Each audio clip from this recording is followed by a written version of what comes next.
मैं तुहाडा वीर डॉक्टर हरीश मल्होत्रा अज फिर तुहाडे लई तुहाडा हरमन प्यारा प्रोग्राम सोच दा सफ़र लैके हाजिर हाँ।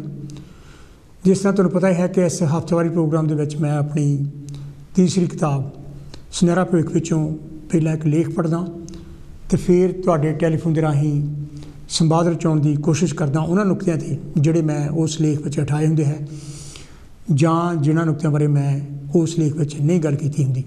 जिस तरह तुहानूं पता है कि मेरे लेख जिहड़े निबंध है जिहड़े आर्टिकल्स हैगे आ वो तुहाडे नाल मेरे नाल ते आम लोकां नाल संबंधित हुंदे आ। ते जे तुसीं टैलीफोन सानूं करना हैगा तो जिहड़ा कि स्क्रीन ते भी टैलीफोन आ रहा हैगा वो हैगा इत्थे बरतानिया दा 0121 502 4304 तो जे तुसीं बरतानिया तो बाहर तो टैलीफोन कर रहे हैं तो फिर तुहानूं 0044 121 502 4304 नंबर घुमाना पऊगा। मैं उन्होंने सारे ही दर्शकों का बहुत ज़्यादा धन्यवादी हाँ जो मैनूं गाहे बगाहे हलाशरी दिंदे आ ते नाल दी नाल मैनूं कुछ नुक्ते भी दसदे हैं जिन्होंने मैं अपने प्रोग्राम के विच शामिल करके इनूं होर भी ज़्यादा खूबसूरत बनाउण की कोशिश करता रहना। जिहड़ा अज दा लेख मैं तुहाडे लई लैके आया हैगा उहदा नाम है बहस ते झगड़े। ये लेख बड़ा छोटा जिहा लेख हैगा ते जे तुसीं मेरे नाल संवाद रचना चाहुंदे तो तुसीं हुण तो ही जिहड़ा हैगा टैलीफोन करके जिहड़ी अपनी लाइन हैगी आ उहनूं होल्ड करा सकते हैं तो फिर इस लेख तो बाद मैं इमीडिएटली तुहाडे नाल टैलीफोन के राही संवाद रचाउण की कोशिश करूँगा। बहस तर्क नाल कीती जाती है। जिस बहस विच तर्क ना होवे वो धक्केशाही अते लड़ाई विच बदल जाती है। बहस लई हवालियां सबूतां की लोड़ हुंदी है। ये सबूत हवाले उदाहरणां बहस नूं निखारदे अते नितारदे हन। बहस का मतलब अपनियां गल्लां नूं सबूतां नाल पेश करके दसना हुंदा है। सफाई देण वेले भी सबूत ही पलड़ा भारी करते हैं। समाजिक कदरां कीमतां जरूरी नहीं कि तर्क उत्ते ही आधारित होण अते इसे करके कई केसां विच ये भारू हो के तर्क ते फैसले नहीं हुंदे। बेइंसाफी का शिकार होया इंसान होर दबा दिता जाता है अते वो इस बेइंसाफी विच पिसदा रहिंदा है। इसे करके उहदी मानसिक अते सरीरक सेहत उत्ते तां असर पैंदा ही है सगों उहदे नज़दीकियां जिवें पत्नी भैन भरा अते बच्चों ते भी माड़ा असर पैंदा है। ये भी सच्चाई है कि हर एक दे ज्ञान बारे अपनी अपनी सीमा हुंदी है। किसी नूं किसी विषय बारे ज्ञान ज़्यादा हुंदा है अते किसी नूं घट। फिर जब वो दो इंसान किसी विषय बारे गल करते हैं तो ज्ञान का वखरेवा उन्हां विच असहमति पैदा कर दिंदा है। शरधा अते भावनावां दी जकड़े इंसान नाल बहस कोई सार्थक नतीजा नहीं कढ़दी। इन्हां हालातां विच तर्क अते विग्यानक पहुँच की घाट रड़कदी है। कई शरधावान लोग तो एक भी उल्ट गल सुनने नूं तैयार नहीं हुंदे अते उन्हां नूं लगदा है कि अगर किसी ने एक शब्द भी उन्हां दी शरधावान शख्सियत के खिलाफ कह दिता तो वह कतल करन तक जा सकते हैं। ये बिरती आम करके अखौती धार्मिक अते गैर धार्मिक लोगों में ज़्यादा देखी गई है। कई केसां विच तां उन्हां बेचारिਆਂ ਨੂੰ ਇਹ इलम भी नहीं हुंदा कि वो दिन रात इस शरधा के चक्कर में इन्ने ज़्यादा गलतान क्यों हैं। उन्हां दी तां ਇਹ एक किस्म की दुनिया हुंदी है। उन्हां दी होंद अते शख्सियत इस विच हर पासों जलेबी के खंड की चाशनी विच लपेटी वांग हुंदी है। उन्हां नाल किसी भी पक्ष बारे किंतु परंतु नहीं किया जा सकता। उन्हां दी सोच दुआले स्टील का कवच जकड़िया हुंदा है। ये हालत सब तो ज़्यादा खतरनाक हुंदी है अते ये लोग ही हुंदे हन जो होरां नूं मारन विच जां अपने शरीर नाल बंब बन के तबाही मचाउण तो गुरेज नहीं करते। ये लोग अपनी ही दुनिया में रहिंदे हन अते वो हर हालत में मस्त ते गड़ूंद रहिंदे हन। सब तो खतरनाक गल ये हुंदी है कि ये पक्के रीठे वांग महसूस करते हैं कि जो भी उन्हां दी सोच है वो बिल्कुल ठीक है अते वो अपने अकीदे विच परपक्ष हैं अते उन्हां दा इष्ट इस विच उन्हां तो बहुत खुश है अते ये भी कि वो बहुत भले वाला काम कर रहे हैं। होर लोकां नूं मार के वो खुशी महसूस करते हैं। उन्हां दा विश्वास हुंदा है कि जिहड़े लोग उन्हां दी सोच दे नहीं हैं अते उन्हां नूं खत्म करन देना गलत नहीं है सगों चंगी गल है अते मरण तो बाद उन्हां नूं बहुत इनाम भी मिलणगे। इस धारणा की जब तय वजाया जाए तो समझ लगती है कि सानूं की तर्क दे के सिक्ख्या दी जाती है। इस किस्म की सिक्ख्या इसे करके गलत हो निबड़ती है क्योंकि इस सिक्ख्या विच विग्यानक पहुँच नहीं हुंदी अते तर्क वाला खाना गायब हुंदा है। तथ्यां नूं तोड़ मरोड़ के पेश किया गया हुंदा है। ਜਿਹਦੇ ਨਾਲ ਦਿਮਾਗੀ ਪੁਰਜਿਆਂ ਨੂੰ ਜ਼ਹਿਰੀਲੀ ਪੇਂਟ ਚੜ੍ਹਾਈ ਜਾਂਦੀ ਹੈ।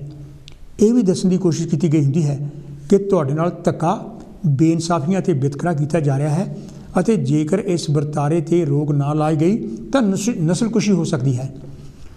ਜੋਸ਼ੀਲੀਆਂ ਤਕਰੀਰਾਂ ਬਲਦ ਦੀ ਅੱਗ ਵਿੱਚ ਤੇਲ ਪਾਉਣ ਵਾਂਗ ਦਿਮਾਗ ਵਿੱਚ ਭਾਂਬੜ ਪੈਦਾ ਕਰ ਦਿੰਦੀਆਂ ਹਨ। ਕੜਵਾਹਟ, ਨਫ਼ਰਤ ਅਤੇ ਕੜਤਨ ਦਾ ਬੁਖਾਰ ਤਪਦੇ ਤੰਦੂਰ ਵਾਂਗ ਦਿਮਾਗਾਂ ਨੂੰ ਚੜ੍ਹਾ ਦਿੱਤਾ ਜਾਂਦਾ ਹੈ, ਜੋ ਕਿ ਇੱਕ ਮਾਨਸਿਕ ਰੋਗ ਵਿੱਚ ਤਬਦੀਲ ਹੋ ਸਕਦਾ ਹੈ। ਇਹੋ ਜਿਹੀ ਨਫ਼ਰਤ ਅਤੇ ਕੜਤਨ ਘਰਾਂ ਵਿੱਚ ਵੀ ਕਈ ਵਾਰ ਰੰਗ ਦਿਖਾਉਂਦੀ ਹੈ। ਪੱਟੀ ਪੜਾਉਣੀ, ਕਿਸੇ ਨੂੰ ਚੱਕਣਾ ਆਦਿ ਨੂੰਹ ਸੱਸ ਵਿੱਚ ਕਈ ਵਾਰ ਆਮ ਵਰਤਾਰਾ ਬਣ ਜਾਂਦਾ ਹੈ, ਜਿਹਦਾ ਨਤੀਜਾ ਇਹ ਨਿਕਲਦਾ ਹੈ ਕਿ ਆਦਮੀ ਆਪਣੀ ਪਤਨੀ ਨੂੰ ਮਾਰਨ ਕੁੱਟਣ ਤੱਕ ਚਲਾ ਜਾਂਦਾ ਹੈ। ਘਰ ਬਰਬਾਦ ਹੋ ਜਾਂਦੇ ਹਨ, ਬੱਚੇ ਰੁੱਲ ਜਾਂਦੇ ਹਨ ਅਤੇ ਲੋਕ ਤਮਾਸ਼ਾ ਦੇਖਦੇ ਹਨ। ਹਾਲਾਤ ਕਈ ਵਾਰ ਇਹੋ ਜਿਹਾ ਬਣ ਜਾਂਦੇ ਹਨ ਕਿ ਤੁਹਾਨੂੰ ਅਤੇ ਤੁਹਾਡੇ ਜੀਵਨ ਸਾਥੀ ਨੂੰ ਸ਼ਾਂਤੀ ਨਾਲ ਮਸਲਿਆਂ ਬਾਰੇ ਗੱਲ ਕਰਨੀ ਔਖੀ ਲੱਗਦੀ ਹੈ, ਜਾਂ ਫਿਰ ਕਈ ਵਾਰ ਇਉਂ ਲੱਗਣ ਲੱਗ ਪੈਂਦਾ ਹੈ ਜਿਵੇਂ ਤੁਸੀਂ ਹਰ ਵੇਲੇ ਬਾਰੂਦੀ ਸੁਰੰਗ ਰਾਹੀਂ ਲੰਘ ਰਹੇ ਹੋ, ਜਿੱਥੇ ਕੋਈ ਵੀ ਕਦਮ ਰੱਖਣ ਨਾਲ ਵਿਸਫੋਟ ਹੋ ਸਕਦਾ ਹੈ। ਮਨਦੀਪ ਨਾਂ ਦੀ ਪਤਨੀ ਕਹਿੰਦੀ ਹੈ, ਕਦੇ ਕਦੇ ਮੈਂ ਆਪਣੇ ਪਤੀ ਨੂੰ ਕੋਈ ਗੱਲ ਕਹਿ ਦਿੰਦੀ ਹਾਂ, ਪਰ ਗੱਲ ਉਸ ਤਰੀਕੇ ਨਾਲ ਮੂੰਹੋਂ ਨਹੀਂ ਨਿਕਲਦੀ ਜਿਸ ਤਰੀਕੇ ਨਾਲ ਮੈਂ ਕਹਿਣਾ ਚਾਹੁੰਦੀ ਸੀ, ਜਾਂ ਫਿਰ ਮੈਨੂੰ ਯਕੀਨ ਨਹੀਂ ਹੁੰਦਾ ਕਿ ਮੈਂ ਅਸਲ ਵਿੱਚ ਉਸ ਨੂੰ ਗੱਲ ਦੱਸੀ ਹੈ ਜਦ ਕਿ ਮੈਂ ਸੁਪਨੇ ਵਿੱਚ ਉਸ ਨੂੰ ਦੱਸੀ ਸੀ। ਮੇਰੇ ਨਾਲ ਵਾਕਿਆ ਹੀ ਇਸ ਤਰ੍ਹਾਂ ਹੋਇਆ ਹੈ। ਭਾਵੇਂ ਸਾਨੂੰ ਲੱਗਦਾ ਹੈ ਕਿ ਤੁਸੀਂ ਅਤੇ ਤੁਹਾਡਾ ਵਿਆਹੁਤਾ ਸਾਥੀ ਇੱਕ ਦੂਜੇ ਲਈ ਬਣਾਏ ਗਏ ਹੋ, ਫਿਰ ਵੀ ਕੁਝ ਮਸਲਿਆਂ ਵਿੱਚ ਤੁਸੀਂ ਸਹਿਮਤ ਨਹੀਂ ਹੋਵੋਗੇ। ਕਿਉਂ? ਇਹ ਇਸ ਲਈ ਕਿ ਦੋ ਲੋਕ ਇੱਕੋ ਜਿਹੇ ਨਹੀਂ ਹੁੰਦੇ। ਇਸ ਕਰਕੇ ਤੁਹਾਡਾ ਵਿਆਹੁਤਾ ਜੀਵਨ ਜਾਂ ਤਾਂ ਰੰਗੀਨ ਹੋ ਸਕਦਾ ਹੈ ਜਾਂ ਫਿਰ ਮੁਸ਼ਕਲਾਂ ਭਰਿਆ। ਇਸ ਕਰਕੇ ਜ਼ਿਆਦਾਤਰ ਜੋੜਿਆਂ ਵਿੱਚ ਤਣਾਅ ਪੈਦਾ ਹੋ ਜਾਂਦਾ ਹੈ। ਰੇਚਲ ਨਾਂ ਦੀ ਪਤਨੀ ਦੱਸਦੀ ਹੈ, ਮੇਰੇ ਮਾਪੇ ਇੱਕ ਦੂਜੇ ਨਾਲ ਬਹੁਤ ਝਗੜਦੇ ਹੁੰਦੇ ਸੀ ਅਤੇ ਇੱਕ ਦੂਜੇ ਨੂੰ ਖਰੀਆਂ ਖੋਟੀਆਂ ਸੁਣਾਉਂਦੇ ਹੁੰਦੇ ਸਨ। ਸੋ ਜਦੋਂ ਮੇਰਾ ਵਿਆਹ ਹੋਇਆ ਤਾਂ ਮੈਂ ਉਸੇ ਤਰੀਕੇ ਨਾਲ ਆਪਣੇ ਪਤੀ ਨਾਲ ਗੱਲ ਕਰਦੀ ਸੀ ਜਿਵੇਂ ਮੇਰੀ ਮੰਮੀ ਮੇਰੇ ਡੈਡੀ ਨਾਲ ਗੱਲ ਕਰਦੀ ਸੀ। ਮੈਂ ਆਪਣੇ ਪਤੀ ਦਾ ਆਦਰ ਕਰਨਾ ਨਹੀਂ ਸੀ ਸਿੱਖਿਆ। ਦੇਖਣ ਵਿੱਚ ਇਹ ਵੀ ਆਇਆ ਹੈ ਕਿ ਆਮ ਕਰਕੇ ਗਰਮਾ ਗਰਮ ਬਹਿਸ ਦਾ ਕਾਰਨ ਉਹ ਗੱਲ ਨਹੀਂ ਹੁੰਦੀ ਜਿਸ ਕਰਕੇ ਝਗੜਾ ਸ਼ੁਰੂ ਹੋਇਆ ਸੀ। ਮਿਸਾਲ ਲਈ, ਜਦੋਂ ਬਹਿਸ ਇਹਨਾਂ ਸ਼ਬਦਾਂ ਨਾਲ ਸ਼ੁਰੂ ਹੁੰਦੀ ਹੈ ਕਿ ਤੁਸੀਂ ਹਮੇਸ਼ਾ ਦੇਰ ਕਰਦੇ ਹੋ, ਤਾਂ ਇਹ ਬਹਿਸ ਸ਼ਾਇਦ ਸਮੇਂ ਦੇ ਪਾਬੰਦ ਹੋਣ ਬਾਰੇ ਨਾ ਹੋਵੇ, ਸਗੋਂ ਇਸ ਬਾਰੇ ਹੋਵੇ ਕਿ ਪਤੀ ਪਤਨੀ ਇੱਕ ਦੂਜੇ ਨਾਲ ਪਿਆਰ ਨਾਲ ਪੇਸ਼ ਨਹੀਂ ਆਉਂਦੇ। ਕਾਰਨ ਜੋ ਵੀ ਹੋਵੇ, ਲਗਾਤਾਰ ਝਗੜਾ ਕਰਦੇ ਰਹਿਣ ਨਾਲ ਤੁਹਾਡੀ ਸਿਹਤ ਉੱਤੇ ਮਾੜਾ ਅਸਰ ਪੈ ਸਕਦਾ ਹੈ ਅਤੇ ਗੱਲ ਤਲਾਕ ਦੀ ਨੌਬਤ ਤੱਕ ਵੀ ਪਹੁੰਚ ਸਕਦੀ ਹੈ। ਘਰ ਤੋਂ ਬਾਹਰ ਜਦ ਸਾਡੀ ਕਿਸੇ ਨਾਲ ਨਹੀਂ ਬਣਦੀ ਤਾਂ ਅਸੀਂ ਉਹਨੂੰ ਛੱਡ ਸਕਦੇ ਹਾਂ ਜਾਂ ਉਸ ਇਨਸਾਨ ਦੀ ਕੰਪਨੀ ਤੋਂ ਦੂਰ ਰਿਹਾ ਜਾ ਸਕਦਾ ਹੈ, ਪਰ ਘਰ ਦੀ ਗੱਲ ਵੱਖਰੀ ਹੈ। ਝਗੜੇ ਬੰਦ ਕਰਨ ਦਾ ਇੱਕ ਵਧੀਆ ਤਰੀਕਾ ਹੈ ਕਿ ਝਗੜੇ ਦੀ ਜੜ੍ਹ ਨੂੰ ਪਛਾਣਿਆ ਜਾਵੇ। ਝਗੜੇ ਦੌਰਾਨ ਤੁਸੀਂ ਦੋਵੇਂ ਇੱਕ ਦੂਜੇ ਤੋਂ ਅਸਲ ਵਿੱਚ ਕੀ ਚਾਹੁੰਦੇ ਹੋ। ਸ਼ਾਂਤ ਹੋ ਕੇ ਹੇਠ ਲਿਖੇ ਸੁਝਾਵਾਂ 'ਤੇ ਗੌਰ ਕੀਤੀ ਜਾ ਸਕਦੀ ਹੈ। ਵੱਖੋ ਵੱਖਰੇ ਕਾਗਜ਼ ਉੱਤੇ ਆਪੋ ਆਪਣੇ ਵਿਚਾਰ ਲਿਖੋ ਕਿ ਹਾਲ ਹੀ ਵਿੱਚ ਝਗੜੇ ਦਾ ਮੁੱਖ ਕਾਰਨ ਕੀ ਸੀ। ਮਿਸਾਲ ਲਈ, ਪਤੀ ਸ਼ਾਇਦ ਲਿਖੇ, ਤੂੰ ਪੂਰਾ ਦਿਨ ਆਪਣੀਆਂ ਸਹੇਲੀਆਂ ਨਾਲ ਬਿਤਾਇਆ ਅਤੇ ਮੈਨੂੰ ਫੋਨ ਵੀ ਨਹੀਂ ਕੀਤਾ। ਪਤਨੀ ਸ਼ਾਇਦ ਲਿਖੇ, ਤੁਸੀਂ ਗੁੱਸੇ ਹੋ ਗਏ ਕਿਉਂਕਿ ਮੈਂ ਆਪਣੀਆਂ ਸਹੇਲੀਆਂ ਨਾਲ ਕੁਝ ਸਮਾਂ ਗੁਜ਼ਾਰਿਆ। ਹੁਣ ਖੁੱਲ੍ਹੇ ਦਿਮਾਗ ਨਾਲ ਇਹਨਾਂ ਗੱਲਾਂ ਬਾਰੇ ਸੋਚੋ। ਕੀ ਮਾਮਲਾ ਵਾਕਿਆ ਹੀ ਗੰਭੀਰ ਸੀ? ਕੀ ਇਸ ਨੂੰ ਨਜ਼ਰਅੰਦਾਜ਼ ਨਹੀਂ ਕੀਤਾ ਜਾ ਸਕਦਾ ਸੀ? ਕਦੇ ਕਦੇ ਸ਼ਾਂਤੀ ਬਣਾਈ ਰੱਖਣ ਲਈ ਸ਼ਾਇਦ ਤੁਹਾਨੂੰ ਦੋਵਾਂ ਨੂੰ ਮੰਨਣਾ ਪਵੇਗਾ ਕਿ ਤੁਸੀਂ ਹਰ ਗੱਲ ਵਿੱਚ ਸਹਿਮਤ ਨਹੀਂ ਹੋ ਸਕਦੇ ਅਤੇ ਇਸ ਛੋਟੀ ਜਿਹੀ ਗੱਲ ਬਦਲੇ ਇੱਕ ਦੂਜੇ ਤੋਂ ਮਾफ़ੀ ਮੰਗ ਕੇ ਗੱਲ ਨੂੰ ਦੁਬਾਰਾ ਨਾ ਫਿਰ ਛੇੜਿਆ ਜਾਵੇ ਅਤੇ ਅੱਗੇ ਤੋਂ ਵੀ ਇਸ ਬਾਰੇ ਖਿਆਲ ਰੱਖਿਆ ਜਾਵੇ। ਜੇਕਰ ਤੁਹਾਡੇ ਵਿੱਚੋਂ ਕਿਸੇ ਨੂੰ ਲੱਗਦਾ ਹੈ ਕਿ ਮਾਮਲਾ ਗੰਭੀਰ ਹੈ ਤਾਂ ਲਿਖੋ ਕਿ ਝਗੜੇ ਦੌਰਾਨ ਤੁਸੀਂ ਕਿਵੇਂ ਮਹਿਸੂਸ ਕੀਤਾ ਅਤੇ ਆਪਣੇ ਜੀਵਨ ਸਾਥੀ ਨੂੰ ਵੀ ਲਿਖਣ ਲਈ ਕਹੋ। ਮਿਸਾਲ ਲਈ, ਪਤੀ ਸ਼ਾਇਦ ਲਿਖੇ, ਮੈਨੂੰ ਲੱਗਾ ਕਿ ਤੂੰ ਮੇਰੇ ਨਾਲੋਂ ਜ਼ਿਆਦਾ ਸਮਾਂ ਆਪਣੀਆਂ ਸਹੇਲੀਆਂ ਨਾਲ ਬਿਤਾਉਣਾ ਪਸੰਦ ਕਰਦੀ ਹਾਂ। ਪਤਨੀ ਸ਼ਾਇਦ ਲਿਖੇ, ਮੈਨੂੰ ਲੱਗਾ ਕਿ ਤੁਸੀਂ ਮੇਰੇ ਨਾਲ ਇਵੇਂ ਪੇਸ਼ ਆਏ ਜਿਵੇਂ ਮੈਂ ਬੱਚੀ ਹੋਵਾਂ ਜੋ ਆਪਣੇ ਪਿਤਾ ਤੋਂ ਪੁੱਛ ਕੇ ਸਾਰਾ ਕੁਝ ਕਰਦੀ ਹੈ। ਹੁਣ ਇੱਕ ਦੂਜੇ ਨੂੰ ਆਪਣੇ ਪੇਪਰ ਦਿਓ ਅਤੇ ਲਿਖੀਆਂ ਟਿੱਪਣੀਆਂ ਨੂੰ ਪੜ੍ਹੋ। ਇਹ ਦੇਖੋ ਕਿ ਝਗੜੇ ਦੌਰਾਨ ਤੁਹਾਡੀ ਸਾਥੀ ਨੂੰ ਕਿਹੜੀ ਗੱਲ ਦੀ ਗਹਿਰੀ ਚਿੰਤਾ ਸੀ। ਇਸ ਗੱਲ ਦੀ ਇੱਕ ਦੂਜੇ ਨਾਲ ਪਿਆਰ ਨਾਲ ਚਰਚਾ ਕਰੋ ਕਿ ਤੂੰ ਮੈਂ ਕਰਨ ਤੋਂ ਬਿਨਾਂ ਤੁਸੀਂ ਮਸਲੇ ਦੀ ਜੜ੍ਹ ਨਾਲ ਕਿਵੇਂ ਨਿਪਟ ਸਕਦੇ ਸੀ।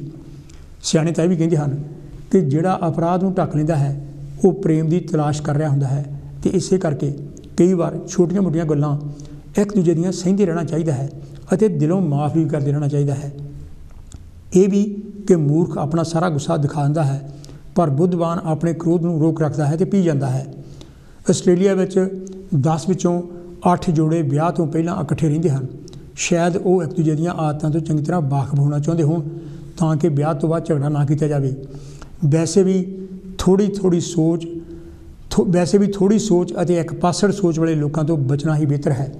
ਇਹਨਾਂ ਨਾਲ ਮੇਲ ਮਿਲਾਪ ਸਰੀਰਕ ਅਤੇ ਮਾਨਸਿਕ ਨੁਕਸਾਨ ਕਰੇਗਾ।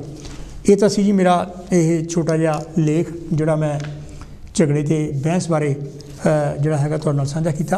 ਅਤੇ ਮੈਂ ਹੁਣ ਤੁਹਾਡੇ ਟੈਲੀਫੋਨ ਕਾਲਸ ਦੀ ਇੰਤਜ਼ਾਰ ਕਰ ਰਿਹਾ ਤਾਂ ਕਿ ਆਪਾਂ ਹੈਲੋ ਜੀ, ਕੌਣ ਤੇ ਜੀ, ਕਿੱਥੋਂ ਬੋਲਦੇ? ਵੈਲਕਮ ਹੈ ਜੀ। ਡਾਕਟਰ ਸਾਹਿਬ ਮੈਂ ਫਕੀਰ ਚੰਦ ਚੌਹਾਨ ਬੋਲਦਾ। ਜੈ ਭੀਮ ਜੈ ਭਾਰਤ। ਹਾਂ, ਜੈ ਭੀਮ ਜੈ ਭਾਰਤ। ਚੌਹਾਨ ਸਾਹਿਬ ਕੀ ਕਹਿਣਾ ਚਾਹੋਗੇ? ਵੈਲਕਮ ਹੈ। ਦੇਖੋ, ਜਿਹੜੀ ਇਹ ਬਹਿਸ ਆ ਇਹ ਬਹੁਤ ਜ਼ਰੂਰੀ ਆ। ਹਾਂਜੀ, ਜਿਹੜੀ ਬਹਿਸ ਵੀ ਉਹ ਸਾਰੂ ਹੋਣੀ ਚਾਹੀਦੀ ਆ। ਹਾਂਜੀ, ਕਿਉਂਕਿ ਦੇਖੋ ਕੋਈ ਪਰਿਵਾਰ ਆ, ਜੇ ਉਹਦੇ ਵਿੱਚ ਕੋਈ ਝਗੜੇ ਦੀ ਗੱਲ ਆ ਜਾਂਦੀ ਆ, ਜਿਹੜਾ ਸਿਆਣਾ ਬਜ਼ੁਰਗ ਆ ਉਹ ਫਿਰ ਸਾਰੇ ਮੈਂਬਰਾਂ ਨੂੰ ਬਿਠਾਲ ਕੇ ਉਹ ਫਿਰ ਬਹਿਸ ਕਰਾਉਂਦਾ, ਫਿਰ ਉਹ ਆਪਣਾ ਪੱਖ ਪੇਸ਼ ਕਰਦੇ ਆ। ਹਾਂਜੀ, ਪਰ ਬੜੀ ਤਾਂ ਗੱਲ ਆ ਵੀ ਬਹਿਸ ਕਰਦੇ ਸਮੇਂ ਸਾਰਿਆਂ ਦੀ ਗੱਲ ਸੁਣਨੀ ਚਾਹੀਦੀ ਆ। ਬਿਲਕੁਲ ਬਿਲਕੁਲ। ਔਰ ਨਾਲ ਔਰਤਾਂ ਦਾ ਵੀ ਜ਼ਰੂਰੀ ਆ, ਕਿਉਂਕਿ ਇਹ ਨਹੀਂ ਵੀ ਔਰਤਾਂ ਨੂੰ ਪੁੱਛੋ ਹੀ ਨਾ, ਉਹ ਫਿਰ ਸਾਰਾ ਹੀ ਜਿਹੜਾ ਝਗੜਾ ਨਿਜਟ ਹੋ ਜਾਂਦਾ। ਹਾਂਜੀ ਹਾਂਜੀ ਹਾਂਜੀ। ਔਰ ਬਾਅਦ ਦੇ ਵਿੱਚ ਜਿਹੜੀਆਂ ਸੰਸਥਾਵਾਂ ਵੀ ਇਦਾਂ ਹੀ ਚੱਲਦੀਆਂ, ਚਾਹੇ ਉਹ ਵਿਦਿਅਕ ਆ, ਚਾਹੇ ਪੰਚਾਇਤਾਂ ਜਾਂ ਕੁਛ ਵੀ ਆ, ਉਹਨਾਂ ਦਾ ਮਤਲਬ ਹੈ ਵੀ ਜਿਹੜਾ ਵੀ ਕੋਈ ਵਿਸ਼ਾ ਆਉਂਦਾ ਉੱਤੇ ਉਹ ਬਹਿਸ ਕਰਨ ਔਰ ਸਾਰਿਆਂ ਦੀ ਗੱਲ ਸੁਣ ਤਾਂ ਉਹ ਜ਼ਰੂਰ ਸਫਲਤਾ ਮਿਲਦੀ ਹੈ। ਹਾਂਜੀ ਹਾਂਜੀ ਹਾਂਜੀ। ਇਹੀ ਗੱਲ ਅਦਾਲਤਾਂ ਦੀ ਹੈ। ਦੇਖੋ, ਅਦਾਲਤ ਦੇ ਵਿੱਚ ਜਦ ਕੋਈ ਜੱਜ ਨੇ ਤਾਂ ਕੁਛ ਵੀ ਨਹੀਂ ਦੇਖਿਆ ਹੁੰਦਾ। ਬਿਲਕੁਲ ਜੀ, ਬਿਲਕੁਲ। ਕਿਉਂਕਿ ਉਹ ਜਿਹੜੇ ਦੋ ਵਕੀਲ ਬਹਿਸ ਕਰਦੇ ਆ ਔਰ ਦੋ ਗੱਲਾਂ ਸੁਣਦੇ ਆ, ਔਰ ਜੇ ਵਕੀਲ ਹੀ ਮਾੜਾ ਹੋਵੇ ਤਾਂ ਉਹ ਦੂਸਰਾ ਵਕੀਲ ਉਹ ਤੇ ਛਾ ਜਾਂਦਾ। ਹਾਂਜੀ ਹਾਂਜੀ। ਤਾਂ ਇਸ ਤਰ੍ਹਾਂ ਹੀ ਦੇਖੋ ਦੇਸ਼ਾਂ ਦੀ ਵੀ ਤੁਸੀਂ ਦੇਖੋ ਗੱਲ ਵੀ ਜਿਹੜੇ ਦੇਸ਼ਾਂ ਤੇ ਗੱਲ ਟੁੱਕਦੀ ਆ ਵੀ ਜਿਹੜਾ ਦੇਸ਼ ਕੋਈ ਹੁਣ ਆਪਣਾ ਭਾਰਤ ਹੈ, 1947 ਦੇ ਵਿੱਚ ਦੇਖ ਲਓ ਭਾਰਤ ਨੂੰ ਸੰਵਿਧਾਨ ਮਿਲਿਆ। ਹਾਂਜੀ ਹਾਂਜੀ। ਦੂਸਰੇ ਪਾਸੇ ਪਾਕਿਸਤਾਨ ਦੇਸ਼ ਬਣਿਆ ਸੀ, ਉਹ ਇਸਲਾਮਿਕ ਦੇਸ਼ ਬਣਿਆ, ਪਰ ਉਹ ਨਹੀਂ ਜਾਣੀ ਉਹਨੂੰ ਇੰਨਾ ਮਤਲਬ ਗਲਤ ਤਰੀਕੇ ਨਾਲ ਚਲਾਇਆ, ਉਹ ਮੁਲਕ ਟੁੱਟ ਗਿਆ। ਬਿਲਕੁਲ ਬਿਲਕੁਲ। ਕਿਉਂਕਿ ਕਦੇ ਵੀ ਜਿਹੜੇ ਤਾਨਾਸ਼ਾਹ ਆ ਉਹ ਜਾਨੀ ਸਫਲ ਨਹੀਂ ਹੋ ਸਕਦੇ। ਕਿਉਂਕਿ ਤੁਸੀਂ ਦੇਖੋ ਵੀ ਕਿਸੇ ਵੀ ਮੁਲਕ ਦੇ ਵਿੱਚ ਜਿੱਥੇ ਤਾਨਾਸ਼ਾਹ ਮੂਹਰੇ ਆਇਆ, ਚਾਹੇ ਹਿਟਲਰ ਚਾਹੇ ਹੋਰ ਕਿਤੇ ਵੀ, ਉਹ ਮੁਲਕਾਂ ਦਾ ਨੁਕਸਾਨ ਹੀ ਹੋਇਆ। ਇਹ ਜਿਹੜੀ ਬਹਿਸ ਹੈ ਇਹ ਬਹੁਤ ਜ਼ਰੂਰੀ ਹੈ। ਜਾਨੀ ਮਤਲਬ ਵੱਡੀ ਤਾਂ ਗੱਲ ਹੈ ਕਿ ਵੀ ਬਹਿਸ ਕਰਦੇ ਸਮੇਂ ਗੁੱਸੇ ਨਹੀਂ ਹੋਣਾ ਚਾਹੀਦਾ, ਸਾਰਿਆਂ ਦੀ ਗੱਲ ਸੁਣਨੀ ਚਾਹੀਦੀ ਹੈ। ਚੌਹਾਨ ਸਾਹਿਬ, ਕਈ ਵਾਰੀ ਜਿਹੜੇ ਬੰਦੇ ਬਹੁਤ ਜ਼ਿਆਦਾ ਪੋਲੀਟੀਕਲੀ ਬਹੁਤ ਜ਼ਿਆਦਾ ਕਿਸੇ ਅਕੀਦੇ 'ਤੇ ਪ੍ਰਪੱਖ ਹੋਣ, ਜਾਂ ਇਨਕੇ ਬਹੁਤ ਸਾਰੇ ਜਿਹੜੇ ਧਾਰਮਿਕ ਲੋਕ ਵੀ ਕਈਆਂ ਅਕੀਦਿਆਂ 'ਤੇ ਬੜੇ ਪ੍ਰਪੱਖ ਹੁੰਦੇ ਆ, ਜਦੋਂ ਤੁਸੀਂ ਉਹਨਾਂ ਨਾਲ ਕੋਈ ਬਹਿਸ ਕਰਨ ਦੀ ਕੋਸ਼ਿਸ਼ ਕਰਦੇ ਤਾਂ ਉਹ ਤੁਹਾਡੇ ਜਾਣੀ ਕਿ ਗਲ ਪੈਂਦੇ ਹੈ। ਜੇ ਤੁਸੀਂ ਕੋਈ ਮਾੜਾ ਜਿਹਾ ਵੀ ਕੋਈ ਗਲਤ ਸ਼ਬਦ ਇੱਧਰ ਉੱਧਰ ਹੋ ਗਿਆ ਤੇ ਤੁਹਾਨੂੰ ਮਾਰਨ ਤੱਕ ਜਾਂਦੇ ਹੈ। ਦੇਖੋ, ਬੜੀ ਗੱਲ ਬੰਦਾ ਉਹ ਗਲ ਪੈਂਦਾ ਜਿਹਦੇ ਕੋਲ ਤਰਕ ਨਹੀਂ। ਹਾਂ, ਉਹ ਤੁਹਾਡੇ ਤੇ ਆਪਣੀ ਗੱਲ ਉਹ ਠੋਸਦਾ। ਕਿਉਂਕਿ ਜਿਹੜਾ ਬਹਿਸ ਦਾ ਮਤਲਬ ਹੀ ਇਹ ਆ ਵੀ ਉਹਨੂੰ ਗੱਲ ਨੂੰ ਨਿਤਾਰਿਆ ਜਾਵੇ, ਯਾਨੀ ਗੱਲ ਬਹਿਸ ਕਰਕੇ ਕਿ ਸਿੱਟੇ ਤੇ ਪਹੁੰਚਣਾ। ਹੁਣ ਜੇ ਬੰਦਾ ਤੁਹਾਨੂੰ ਗੱਲੇ ਨਹੀਂ ਕਰਨ ਦਿੰਦਾ ਫਿਰ ਤਾਂ ਗੱਲ ਚੱਲਣੀ ਨਹੀਂ ਅੱਗੇ। ਬਿਲਕੁਲ ਬਿਲਕੁਲ ਬਿਲਕੁਲ। ਕਿਉਂਕਿ ਇਦਾਂ ਹੀ ਤੁਸੀਂ ਦੇਖੋ ਵੀ ਜਿਹੜਾ ਬੁੱਧ ਸੀਗਾ, ਬੁੱਧ ਸਾਰਿਆਂ ਦੀ ਗੱਲ ਸੁਣਦੇ ਸੀ। ਇਦਾਂ ਸੀ। ਕਿਉਂਕਿ ਜਿਹੜਾ ਉਹਨਾਂ ਦਾ ਸੰਘ ਸੀ ਉਹਨੇ ਸਾਰਿਆਂ ਨੂੰ ਖੁੱਲ੍ਹ ਦਿੱਤੀ ਸੀ ਵੀ ਤੁਸੀਂ ਗੱਲ ਇੱਥੇ ਆ ਕੇ ਕਰੋ ਔਰ ਮੰਨੀ ਉਹ ਜਾਊਗੀ। ਉਹ ਤਾਂ ਮੈਨੂੰ ਤਾਂ ਇਹ ਵੀ ਕਿਹਾ ਸੀ ਵੀ ਮੇਰੀ ਗੱਲ ਵੀ ਇਸ ਕਰਕੇ ਨਾ ਮੰਨੋ ਵੀ ਮੈਂ ਕਹਿਣਾ। ਬਿਲਕੁਲ ਬਿਲਕੁਲ ਬਿਲਕੁਲ ਕਿਹਾ ਜੀ, ਬਿਲਕੁਲ ਕਿਹਾ। ਉਹਨੇ ਕਿਹਾ ਵੀ ਤੁਸੀਂ ਆਪਣੀ ਗੱਲ ਰੱਖੋ ਔਰ ਬਾਅਦ ਦੇ ਵਿੱਚ ਉੱਤੇ ਵਿਚਾਰੋ। ਕਿਉਂਕਿ ਜਿਹੜਾ ਬਹਿਸ ਦਾ ਮਤਲਬ ਹੈ ਵਿਚਾਰਨਾ ਬਹੁਤ ਜ਼ਰੂਰੀ ਹੈ। ਪਰ ਇਹਦੇ ਨਾਲ ਚੌਹਾਨ ਸਾਹਿਬ ਮੈਂ ਦੇਖਿਆ ਲੈ ਵੀ ਬਹੁਤ ਸਾਰੇ ਪਰਿਵਾਰਾਂ ਦੇ ਵੀ ਅਤੇ ਦੋਸਤਾਂ ਮਿੱਤਰਾਂ ਦੇ ਵੀ ਅਤੇ ਹੋਰ ਜਿਹੜੀਆਂ ਪੋਲੀਟੀਕਲ ਪਾਰਟੀਜ਼ ਦੇ ਵਿੱਚ ਵੀ ਜਾਂ ਨੋਨ ਪੋਲੀਟੀਕਲ ਪਾਰਟੀਜ਼ ਜਾਂ ਧਾਰਮਿਕ ਸੰਸਥਾਵਾਂ ਵਿੱਚ ਵੀ ਸਾਡੇ ਯਾਨੀ ਕਿ ਨਿੱਕੀ ਨਿੱਕੀ ਗੱਲ ਤੋਂ ਬਖਰੇਵੇਂ ਅਤੇ ਜਿਹੜੀਆਂ ਵੱਖਰੀਆਂ ਫਿਰ ਵੰਡੀਆਂ ਪੈ ਜਾਂਦੀਆਂ ਹੈਗੀਆਂ। ਨਹੀਂ, ਉਹ ਦੇਖੋ ਉਹਦੇ ਵਿੱਚ ਕਈਆਂ ਦਾ ਆਪਣਾ ਸਵਾਰਥ ਹੁੰਦਾ। ਕਿਉਂਕਿ ਜੇ ਕੋਈ ਪੋਲੀਟੀਕਲ ਪਾਰਟੀ ਆ, ਜੇ ਉਹਦਾ ਮੋਹਰੀ ਇੱਦਾਂ ਦਾ ਹੈਗਾ ਤਾਂ ਫਿਰ ਤਾਂ ਉਹ ਟੁੱਟਣੀ ਆ। ਬੜੀ ਤਾਂ ਗੱਲ ਆ ਵੀ ਜੇ ਹੁਣ ਮੋਹਰੀ ਕੋਈ ਹੈਗਾ ਉਹ ਆਪ ਚੰਗਾ ਹੋਣਾ ਚਾਹੀਦਾ, ਕਿਉਂਕਿ ਉਹਦੀ ਜਿਹੜੀ ਸੋਚ ਆ ਉਹ ਚੰਗੀ ਹੋਣੀ ਚਾਹੀਦੀ ਆ, ਫਿਰ ਦੂਰਦਰਸ਼ੀ ਹੋਣਾ ਚਾਹੀਦਾ। ਫਿਰ ਉਹ ਆਪਣਾ ਕੋਈ ਇਹ ਵੀ ਦੱਸੇ ਵੀ ਮੈਂ ਮੇਰਾ ਕੀ ਫਿਊਚਰ ਹੈ। ਪਰ ਇਹ ਦੇਖਿਆ ਮੈਂ ਆਪਣਾ ਚੌਹਾਨ ਸਾਹਿਬ, ਜਾਣੀ ਕਿ ਜਿਹੜਾ ਆਪਣੇ ਮੁਆਸ਼ਰੇ ਵਿੱਚ ਨਾ ਖਾਸ ਕਰਕੇ ਕੰਪੇਅਰ ਟੂ, ਜਾਣੀ ਕਿ ਜੇ ਮੈਂ ਗੋਰਿਆਂ ਦੀ ਗੱਲ ਕਰਦਾ ਹੈਗਾ, ਅਤੇ ਸਾਡੇ ਯਾਨੀ ਕਿ ਜਿਹੜੀਆਂ ਈਵਨ ਜਿਹੜੇ ਆਪਣੇ ਆਪ ਨੂੰ ਲੈਫਟਿਸਟ ਵੀ ਖਾਉਂਦੇ ਹੈਗੇ ਆ ਜਾਂ ਯਾਨੀ ਕਿ ਜਿਹੜਾ ਹੋਰ ਬੁੱਧੀਜੀਵੀ ਵੀ ਖਾਉਂਦੇ ਹੈ ਉਹਨਾਂ ਵਿੱਚ ਵੀ ਬਹੁਤ ਵੰਡੀਆਂ ਹੈਗੀਆਂ। ਨਹੀਂ ਉਹ ਦੇਖੋ ਜਿਹੜੀਆਂ ਵੰਡੀਆਂ ਉਹਦਾ ਮਤਲਬ ਕਾਰਨ ਇਹ ਹੈਗਾ ਵੀ ਦੇਖੋ ਹੁਣ ਜਿੱਦਾਂ ਆਪਨੇ ਗੱਲ ਕੀਤੀ ਹੈ ਲੈਫਟਿਸਟ ਦੀ। ਹਾਂਜੀ ਹਾਂਜੀ। ਹੁਣ ਇਹ ਜਿਹੜੀ ਵਿਚਾਰਧਾਰਾ ਕਾਰਲ ਮਾਰਕਸ ਤੋਂ ਆਈ ਸੀ। ਬਿਲਕੁਲ ਬਿਲਕੁਲ ਆਈ ਹੈ। ਹਾਂਜੀ। ਉਹ ਭਾਰਤ ਦੇ ਵਿੱਚ ਲੋਕਾਂ ਨੇ ਉਹਦਾ ਜਾਨੀ ਬਿਲਕੁਲ ਗਲਤ ਪੇਸ਼ ਕੀਤਾ ਕਿਉਂਕਿ ਉਹ ਤਾਂ ਇੱਕ ਰੈਸ਼ਨਲਿਸਟ ਸੀਗਾ, ਬੁੱਧੀਜੀਵੀ ਸੀ। ਬਿਲਕੁਲ ਬਿਲਕੁਲ। ਕਿਉਂਕਿ ਉਹਨੇ ਮਤਲਬ ਪਰ ਗੱਲ ਇਹ ਸੀ ਵੀ ਉਹ ਜਿੱਥੇ ਉਹ ਪੈਦਾ ਹੋਇਆ ਸੀ ਉੱਥੇ ਕਲਾਸ ਸੀਗੀ। ਹਾਂਜੀ ਹਾਂਜੀ ਹਾਂਜੀ ਹਾਂਜੀ। ਭਾਰਤ ਦੇ ਵਿੱਚ ਕਾਸਟ ਸੀ।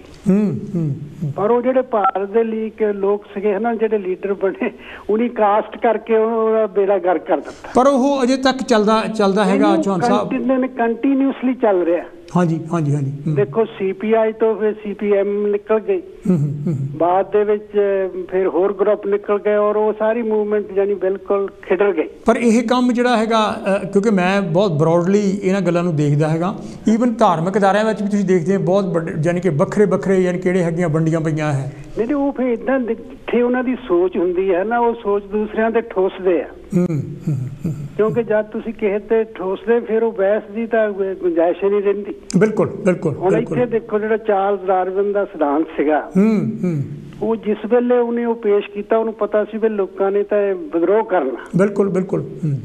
ਉਹਨੇ ਉਹ ਦੇਖ ਲਓ ਵੀ 1839 ਚ ਕੰਪਲੀਟ ਕਰ ਲਿਆ ਸੀ। ਬਿਲਕੁਲ ਬਿਲਕੁਲ ਬਿਲਕੁਲ। ਔਰ 20 ਸਾਲ ਉਹ ਵੇਟ ਕਰਦੇ ਰਹੇ। ਇਦਾਂ ਹੀ ਹੈ। ਫਿਰ ਉਹ ਜਾਨੀ ਉਹਨਾਂ ਨੂੰ ਸਲਾਹ ਦਿੱਤੀ ਵੀ ਤਾਂ ਲਿਖਿਆ ਕਾਹਦੇ ਲਈ ਹੈ। ਉਹ 1859 ਦੇ ਵਿੱਚ ਉਹ ਫਿਰ ਇੱਥੇ ਲੋਕ ਸਿਆਣੇ ਆ ਬਹੁਤ ਨਹੀਂ। ਉਹ ਮੈਂ ਤੁਹਾਡਾ ਇਹੀ ਸੀ ਗੱਲ ਇੱਥੇ ਸੀਗਾ ਆਉਣਾ ਚਾਹੁੰਦਾ ਵੀ ਇਹਨਾਂ ਨਾਲ ਜਦੋਂ ਮੈਂ ਬਹਿਸ ਕਿਸੇ ਚੀਜ਼ ਬਾਰੇ ਕਰਦੇ ਭਾਵੇਂ ਮੇਰੇ ਨਾਲ 100% ਉਹ ਐਗਰੀ ਨਹੀਂ ਹੁੰਦੇ ਪਰ ਅਖੀਰ ਤੇ ਗੱਲ ਇਹ ਤੋੜ ਲੈਂਦੇ ਹੈਗੇ ਬੜੀ ਤਹੱਲਮ ਦੇ ਨਾਲ ਬੜੀ ਸ਼ਾਂਤੀ ਨਾਲ ਵੀ we can agree to disagree ਤੇ ਗੱਲ ਖਤਮ ਹੋਈ, ਹੱਥ ਮਿਲਾ ਕੇ ਯਾਨੀ ਕਹਿੰਦੇ ਠੀਕ ਹੈ ਥੈਂਕ ਯੂ ਜੀ। ਹਾਂ ਨਹੀਂ ਦੇਖੋ ਇਹ ਜਿਹੜਾ ਕੋਈ ਵੀ ਬੰਦਾ ਸਿਆਣਾ ਉਹ ਗੱਲ ਸੁਣਦਾ। ਹਾਂਜੀ ਹਾਂਜੀ ਹਾਂਜੀ। ਹੁਣ ਇੱਥੇ ਤੁਸੀਂ ਦੇਖੋ ਜੇ ਤੁਸੀਂ ਕੋਈ ਕਈ ਜਿਹੜੀ ਵੈਸ ਆ ਉਹਨੂੰ ਲੰਮਾ ਸਮਾਂ ਚਾਹੀਦਾ, ਕਈ ਵਾਰੀ ਪੂਰੀ ਦਿਹਾੜੀ ਲੱਗ ਜਾਂਦੀ ਹੈ। ਇਦਾਂ ਹੀ ਹੈ। ਫਿਰ ਤਾਂ ਉਹ ਨੈਕਸਟ ਦਿਨ ਕਰਨੀ ਚਾਹੀਦੀ ਹੈ। ਦੇਖੋ ਵੀ ਅੱਜ ਹੀ ਕਰਕੇ ਲੋਕਾਂ ਤੇ ਠੋਸਣੀ ਆ ਫਿਰ ਤਾਂ ਉਹ ਫੈਸਲਾ ਨਹੀਂ ਸਹੀ ਹੋਣਾ। ਬਿਲਕੁਲ ਠੀਕ ਹੈ। ਇਸ ਕਰਕੇ ਜਾਨੀ ਬਹਿਸ ਕਰਦੇ ਸਮੇਂ ਜਾਨੀ ਤਰਕ ਨੂੰ ਲਿਆਉਣਾ ਮੋਰੇ ਜ਼ਰੂਰੀ ਹੈ। ਥੈਂਕ ਯੂ ਚੌਹਾਨ ਸਾਹਿਬ। ਤੁਸੀਂ ਵੀ ਚਾਰਲਸ ਡਾਰਵਿਨ ਦੀ ਸਿਧਾਂਤ ਕਿੱਦਾਂ ਫੈਲਿਆ? ਬਿਲਕੁਲ ਜੀ ਬਿਲਕੁਲ ਬਿਲਕੁਲ। ਸਹਿਣ ਸ਼ਕਤੀ ਕਰਕੇ ਫੈਲਿਆ। Absolutely absolutely.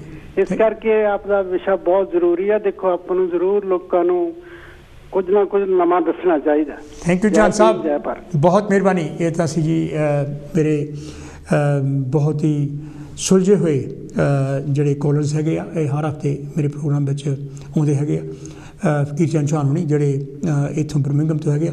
ਤੁਸੀਂ ਵੀ ਜਿਹੜਾ ਹੈਗਾ ਟੈਲੀਫੋਨ ਕਾਲ ਕਰਕੇ ਮੇਰੇ ਨਾਲ ਇਸ ਵਿਸ਼ੇ 'ਤੇ ਸੰਵਾਦ ਰਚਾ ਸਕਦੇ ਕਿਉਂਕਿ ਤੁਹਾਡੇ ਨਾਲ ਮੇਰੇ ਨਾਲ ਹਰ ਇੱਕ ਵੇਲੇ ਹਰ ਇੱਕ ਨਾਲ ਜਿਹੜੀ ਹੈਗੀ ਆ ਇਹ ਜਿਹੜੀ ਮੈਂ ਅੱਜ ਗੱਲ ਕਰ ਰਿਹਾ ਹੈਗਾ ਉਹ ਸੰਬੰਧਿਤ ਹੈ ਅਤੇ ਸਾਡਾ ਹਰ ਵੇਲੇ ਯਾਨੀ ਕਿ ਵਾਸਤਾ ਪੈਂਦਾ ਹੈਗਾ ਅਤੇ ਕਈ ਵਾਰੀ ਸਾਨੂੰ ਬਿਨਾਂ ਕਿਸੇ ਹੈਲੋ ਜੀ ਕੌਣ ਤੇ ਜੀ ਕਿੱਥੋਂ ਬੋਲਦੇ? ਵੈਲਕਮ ਹੈ ਜੀ। ਹਾਂ ਜੀ ਡਾਕਟਰ ਸਾਹਿਬ ਨਮਸਕਾਰ ਜੀ, ਮੈਂ ਪਿਆਲਾ ਬੰਗੜਵਾ ਜੀ। ਬੰਗੜ ਸਾਹਿਬ ਕੀ ਹਾਲ ਹੈ ਤੁਹਾਡਾ? ਬੜੀ ਦੇਰ ਬਾਅਦ ਆਏ ਹਾਂ। ਵੈਲਕਮ ਤੁਹਾਡਾ।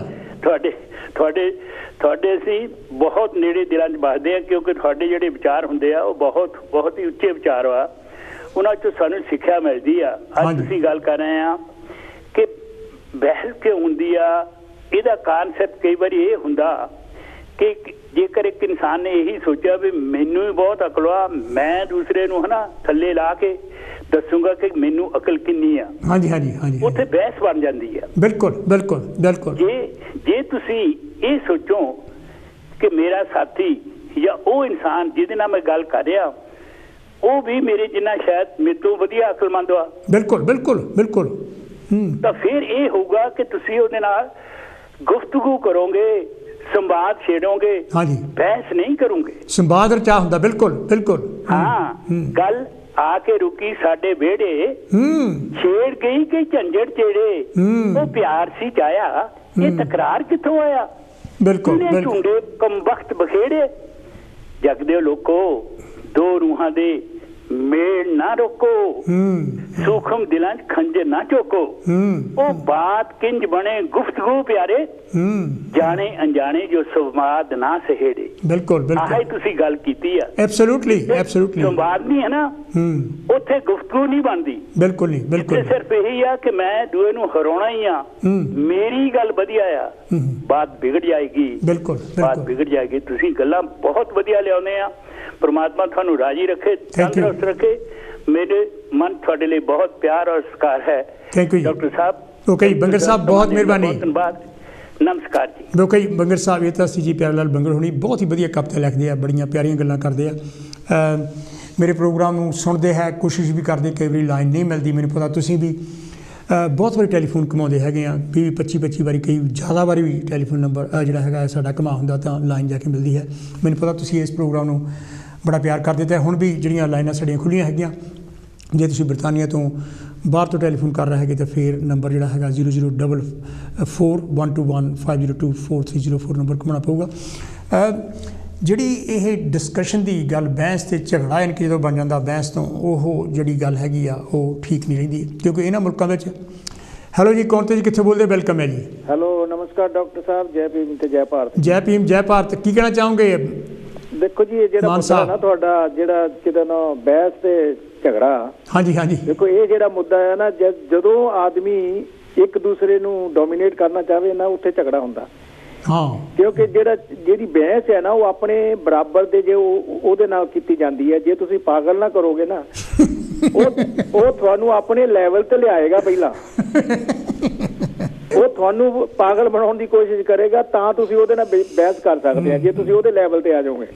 ਹਾਂਜੀ, ਤੇ ਇਹ ਜਿਹੜੀ ਬਹਿਸ ਹੈ ਨਾ, ਇਹਦੇ ਨਾਲ ਝਗੜਾ ਹਮੇਸ਼ਾ ਹੀ ਹੁੰਦਾ ਆ। ਕਈ ਆਦਮੀ ਜਿਹੜਾ ਬਰਾਬਰ ਦਾ ਸੈਂਸੀਬਲ ਹੁੰਦਾ ਨਾ, ਕਹਿੰਦੇ ਹੁੰਦੇ ਨਾ, ਇਹ ਕਿਤੇ ਨਾ ਜਿਹੜਾ ਅਨਪੜ੍ਹ ਦੋਸਤ ਹੈ ਨਾ ਤੁਹਾਡਾ, ਹਾਂਜੀ ਦੁਸ਼ਮਣ ਹੈ ਜਿਹੜਾ ਤੁਹਾਡਾ, ਉਹਦੇ ਨਾਲ ਪੜ੍ਹਿਆ ਲਿਖਿਆ ਜਿਹੜਾ ਦੁਸ਼ਮਣ ਹੈ ਤੁਹਾਡਾ, ਉਹ ਫਾਇਦੇਮੰਦ ਹੁੰਦਾ ਹੈ। ਬਿਲਕੁਲ ਬਿਲਕੁਲ, ਅਗਰ ਉਹ ਤੁਹਾਨੂੰ ਮਾਰੂਗਾ ਤਾਂ ਅਕਲ ਨਾਲ ਹੀ ਮਾਰੂਗਾ।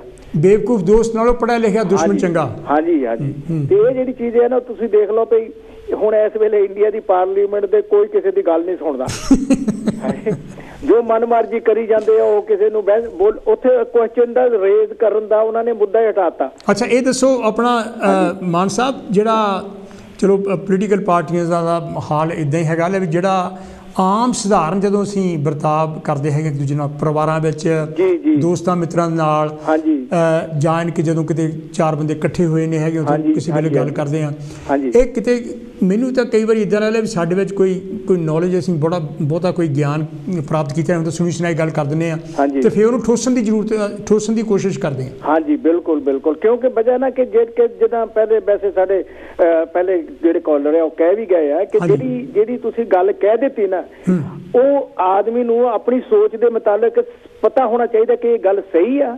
ਬਿਲਕੁਲ ਬਿਲਕੁਲ ਬਿਲਕੁਲ, ਤੁਹਾਨੂੰ ਨਹੀਂ ਪਤਾ ਕਿ ਜਿਹੜੀ ਮੈਂ ਗੱਲ ਕਹਿ ਰਿਹਾ ਇਹ ਸਹੀ ਹੈ ਜਾਂ ਸੋਚ ਹੈ, ਦੂਜਾ ਆਦਮੀ ਕਿੰਨਾ ਮੰਨ ਲੇਗਾ। ਪਹਿਲਾਂ ਤੁਹਾਡਾ ਆਪਣਾ ਐਕਸਪੀਰੀਅੰਸ ਹੋਣਾ ਚਾਹੀਦਾ, ਉਸ ਤਰਕ ਨੂੰ, ਉਸ ਗੱਲ ਨੂੰ ਸੋਚਣਾ ਪੈਣਾ।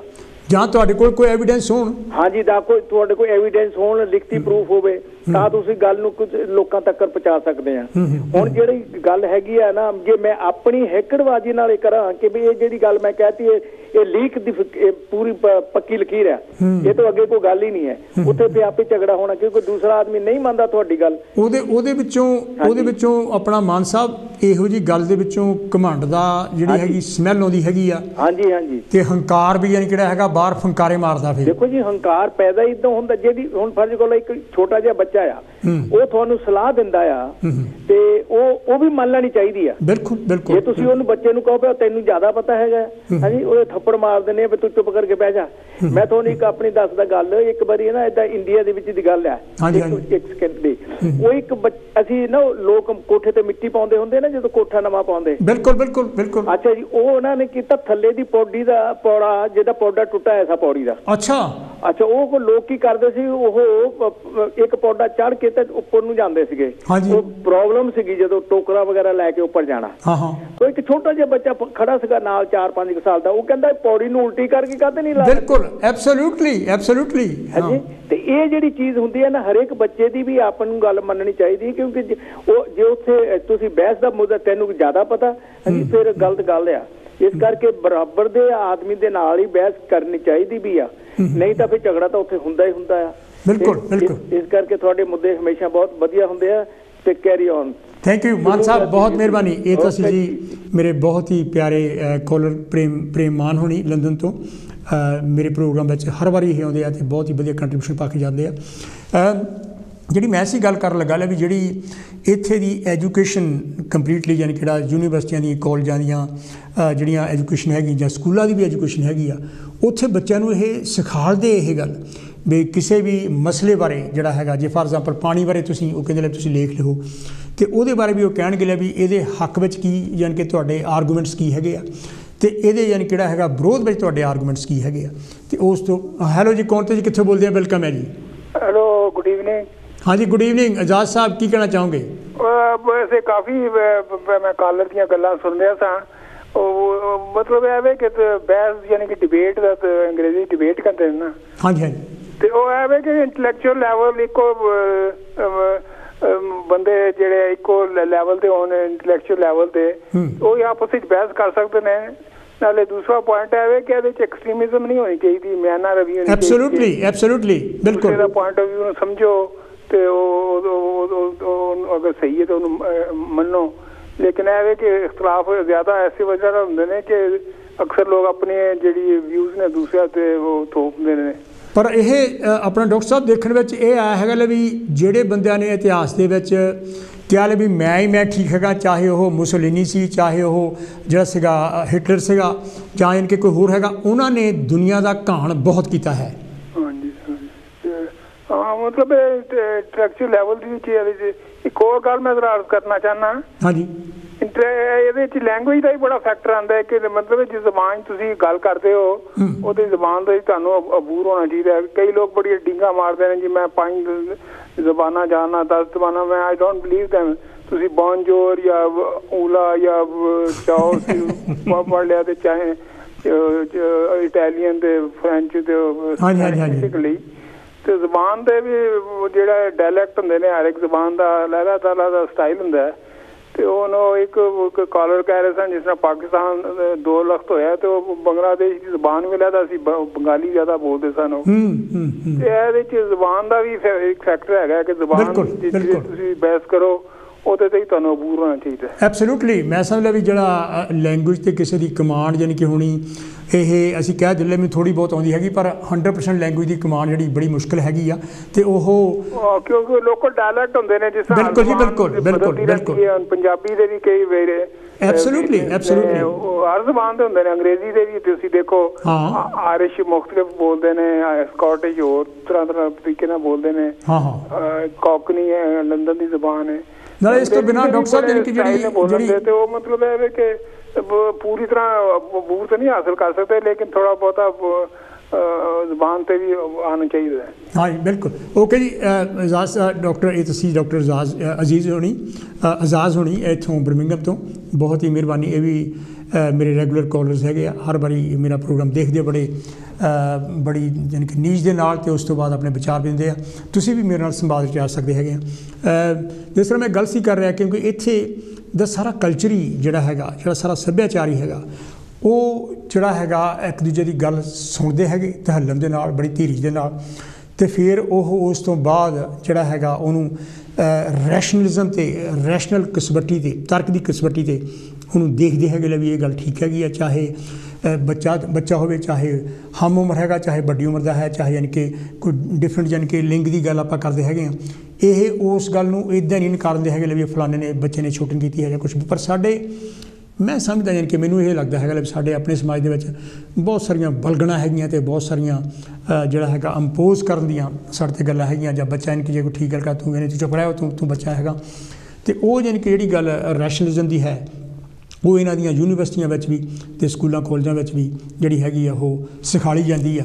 तो जिस तरह मैं गल सी कीती है भी ईवन डॉक्टरेट लैवल तक जिहड़ा हैगा वो तर्क की कसबट्टी ते आर्गूमेंट्स नूं देखदे हैगे आ, उहदे नाल तुसीं किद्दां एविडेंस पेश करदे आ, तो वो एक इन्हां दा वे ऑफ लाइफ बन जाता हैगा। मैं तो ਟੈਲੀਫੋਨ ਕਾਲਸ ਦੀ ਵੇਟ ਕਰ ਰਿਹਾ ਹੈਗਾ। ਸੰਵਾਦ ਤੁਸੀਂ ਵੀ ਜਾ ਸਕਦੇ ਹੈ ਸਾਨੂੰ ਫੋਨ ਕਰਕੇ। ਜਿਹੜਾ ਟੈਲੀਫੋਨ ਹੈਗਾ ਉਹ ਸਕਰੀਨ 'ਤੇ ਵੀ ਥੱਲੇ ਯਾਨੀ ਕਿ ਆ ਰਿਹਾ ਹੈਗਾ, ਕਿਉਂਕਿ ਇਹ ਮਸਲਾ ਯਾਨੀ ਕਿ ਜਿਹੜਾ ਹੈਗਾ ਬਹਿਸ ਦਾ ਅਤੇ ਝਗੜਿਆਂ ਦਾ ਇਹ ਆਮ ਹੀ ਘਰਾਂ ਵਿੱਚ ਵੀ ਅਤੇ ਆਮ ਦੋਸਤਾਂ ਮਿੱਤਰਾਂ ਵਿੱਚ ਵੀ ਅਤੇ ਆਮ ਸੁਸਾਇਟੀ ਦੇ ਵਿੱਚ ਇਹ ਬਹੁਤ ਜ਼ਿਆਦਾ ਸਾਨੂੰ ਪ੍ਰਭਾਵਿਤ ਕਰਦਾ ਹੈਗਾ ਅਤੇ ਇਹਦੇ ਨਾਲ ਬਹੁਤ ਸਾਰੇ ਰਿਸ਼ਤੇ ਨਾਤੇ ਜਿਹੜੇ ਹੈਗੇ ਆ ਉਹ ਟੁੱਟ ਜਾਂਦੇ ਹੈਗੇ ਆ, ਕੜਵਾਹਟ ਵਿੱਚ ਬਦਲ ਜਾਂਦੇ ਹੈ, ਖਟਾਸ ਪੈਦਾ ਹੁੰਦੀ ਹੈਗੀ ਆ ਅਤੇ ਹੋਰ ਸਾਡਾ ਬਹੁਤ ਸਾਰਾ ਨੁਕਸਾਨ ਹੁੰਦਾ ਹੈਗਾ। ਸਿਹਤ 'ਤੇ ਸਾਡੇ 'ਤੇ ਅਸਰ ਬੜਾ ਭੈੜਾ ਜਿਹਾ ਅਸਰ ਪੈਂਦਾ ਹੈਗਾ। ਜੇ ਤੁਸੀਂ ਬਾਹਰ ਤੋਂ ਟੈਲੀਫੋਨ ਕਰ ਰਹੇ ਹੈਗੇ ਤਾਂ ਫਿਰ ਜਿਸ ਤਰ੍ਹਾਂ ਮੈਂ ਗੱਲ ਸੀ ਕੀਤੀ 00444121 ਨੰਬਰ ਹੈਗਾ, ਅਤੇ ਜੇ ਤੁਸੀਂ ਇੱਥੋਂ ਬਰਤਾਨੀਆ ਤੋਂ ਟੈਲੀਫੋਨ ਕਰ ਰਹੇ ਹੈਗੇ ਤਾਂ ਫਿਰ 0121502430 ਨੰਬਰ ਹੈਗਾ। ਕਿਉਂਕਿ ਦੇਖਣ ਵਿੱਚ ਇਹ ਹੈਗਾ ਵੀ ਜਿਹੜੇ ਜਿੰਨੇ ਵੀ ਜਿਹੜੇ ਹੈਗੇ ਸਾਡੇ ਬੁੱਧੀਜੀਵੀ ਜਿਹੜੇ ਅਸੀਂ ਕਹਿੰਦੇ ਹੈਗੇ ਆ ਉਹਨਾਂ ਦੇ ਵਿੱਚ ਵੀ ਕਈ ਵਾਰੀ ਅਸੀਂ ਮੈਂ ਦੇਖਿਆ ਹੈਗਾ ਵੀ ਉਹ ਕਈ ਵਾਰੀ ਜਿਹੜੀ ਰੈਸ਼ਨਲਿਜ਼ਮ ਹੈਗਾ, ਜਿਹੜਾ ਤਰਕ ਹੈਗਾ ਉਹਦੇ ਤੋਂ ਇੱਕ ਪਾਸੇ ਹੋ ਜਾਂਦੇ ਆ ਅਤੇ ਕਈ ਵਾਰੀ ਸਾਡੇ 'ਤੇ ਜਿਹੜਾ ਹੈਗਾ ਹੋਰ ਗੱਲਾਂ ਕਾਫੀ ਭਾਰੂ ਹੋ ਜਾਂਦੀਆਂ ਹੈਗੀਆਂ। ਖਾਸ ਕਰਕੇ ਆਪਣੇ ਸਮਾਜ ਦੇ ਵਿੱਚ ਜਿਹੜੀਆਂ ਬਹੁਤ ਜਿਹੜੀਆਂ ਗੱਲਾਂ ਇਨਕੇ ਹੈਗੀਆਂ ਜਾਤ ਪਾਤ ਦਾ ਵੀ ਚੱਕਰ ਉਹਦੇ ਵਿੱਚ ਹੈ। हेलो जी, कौन थे जी, कितने बोलते? वेलकम है जी। मैं अर्चना बोल रही हूँ बर्मिंघम से। मैं लास्ट 2 प्रोग्राम मैंने आई थी पर वो लेट हो गई थी। मेरे को लगता है आप थोड़ा सा अपना प्रोग्राम का समय अगर बढ़ा सकते हैं हाँ जी, तो बहुत अच्छा होगा उन लोगों के लिए भी जो कि जिनको आपकी कॉल नहीं मिलती। तो लास्ट 2 प्रोग्राम और पहले भी मैं 1-2 बार बहुत ट्राई की तो मुझे मिला नहीं। एनीवे आपका ये प्रोग्राम बहुत अच्छा है, आपका टॉपिक बहुत अच्छा है। ये आर्गुमेंट का ये एवरीडे कहीं ना कहीं चलती है, चाहे वो टीवी में देख लो, जहाँ पे रोजमर्रा की अपनी जिंदगी में देखो, या फिर कार्य जहाँ वर्क प्लेस है वहाँ देखो, ये सब जगह चलता है। पर ये मैं ये कहूँगी कि स्टे अवे फ्रॉम आर्ग्यूमेंट और उन लोगों से दूर रहो जो सोचे कि we are right, I am right. इन लोगों से हमेशा दूर रहना चाहिए आपको। और दूसरी बात ये है कि ये लोग जो कहते हैं ना वी आर ऑलवेज राइट, इनसे दूर रहिए। और दूसरी बात ये देखना चाहिए कि आप जो आर्ग्यूमेंट कर रहे हैं, जो आप डिस्कस कर रहे हैं, जो आपको किसी की चीज के बारे में पूछना, आप ये देखो कि आप बात कर किससे रहे हैं। जो इंसान है आपके साथ जो बात कर जिससे तुम कर रहे हो, क्या वो तुम्हारी बात को समझने के काबिल भी है? दूसरी बात है जब आप उनसे बात करते हो और उनको बताते हो, वो नहीं सुनते, वो कहते हैं कि जो मैंने कहा वो ठीक है, जो आप कह रहे हो गलत है, क्योंकि वो चाहते हैं कि आप पर भारी बनना चाहते हैं। आपको ये बताना चाहते हैं कि देख उनके पास तुम्हारे से ज्यादा अकल है, क्योंकि उनके पास डिग्री है, हायर लेवल की डिग्री है, इसलिए वो लोग आपसे ज्यादा वो है इसको सुनेंगे नहीं। पर मैं सबसे बड़ी बात है कि जब भी कोई बात हो जरूर सुनो, उसके बाद डिसीजन लाओ। और कई लोग पूरी बात सुनते ही नहीं है, उनको जब कोई तुम बताने जा रहे हो, चाहे वो किसी चीज के बारे में भी ले लो, एवरीडे टॉपिक के बारे में ले लो, या घरेलू मामले में ले लो, वो सुनते ही नहीं। जब तुम आधी बात बोलते हो ना, वो वहीं से लड़ाई शुरू कर देते हैं। उसके बाद चाहे आप जितना मर्जी को, अच्छा सुनो मैं अभी फिनिश नहीं किया, अभी स्कैन तो सुन लो आप कि इसका मैं जो आपको ये बात आई शुरुआत ऐसे हुई थी, अभी आगे सुनो। वो नहीं सुनते क्योंकि लैक ऑफ लिसनिंग स्किल, सुनने की क्षमता उन लोगों में नहीं है। वो सिर्फ वो ये कहते कि जो तुमने कहा तो कहा क्यों। तो इसलिए ऐसे लोगों से स्टे अवे रहो। और समझदार लोग क्या करते हैं, जो इस तरह के लोग हैं वो कुछ नहीं कहते, उसको गलत उसका जो बोल रहा है, जो रॉन्ग बोल रहा है, जो कि बिल्कुल टोटली जीरो है, उसको उससे भी बोलते अच्छा बिल्कुल ठीक है जी, बिल्कुल ठीक है। तो उसके बाद वो वहां से इसके बोलते निकल जाएगा, जान छूटी लाखों पाए, वो सोचेंगे हम शुक्र करो इनसे बचकर आ गए घर में। पर उनको टाइम दे, अगले दिन या 2 दिन बाद वो आते हैं, नहीं बाबा तुम ठीक कह रहे थे, मेरी ही गलती थी, मैं ही गलत था। टू लेट हो गया तो कोई बात नहीं, अगर आपसे होगी गलती कोई बात नहीं। तो ऐसे करके पर इन फ्यूचर वो लोग समझदार लोग उन लोगों से बात नहीं करते। कई बार ऐसा भी होता है कि जब तुम कोई बात सुनते हो, किसी ने आपको कहा, कोई आपको मैसेज भेजा और आपने वो मैसेज आगे पास ऑन किया अपने समझदार उसको, तो वो उस मैसेज को पूरा पढ़ता भी नहीं, 2 आधा पढ़कर सीधा ही वो आप अटैक करता है कि हाउ डेयर तुमने ये भेजा कैसे। भाई पढ़ लो पहले, हो सकता है कि जिसने मैसेज आपको भेजा है वो भी उससे सहमत नहीं है, पर वो आपको मैसेज इसलिए भेज रहा है कि देखो ये क्या हो रहा है। पर रादर देन उससे डिस्कस किए बिना अपने व्यूज दे देते हैं। अरे हाँ मुझे तो बहुत दुख हुआ कि आपने ऐसा कहा। अरे भाई सुनो तो सही, शायद वो तुम्हारे से सहमत हो, नहीं वो नहीं सुनेंगे। इसी तरह हस्बैंड वाइफ की शादी से पहले तो बहुत अच्छी तरह लोग रहते हैं, उसके बाद 2-3 महीने के बाद उनमें आर्ग्यूमेंट डिस्कस, लड़ाइयाँ झगड़े और डिवोर्स तक आ जाता है।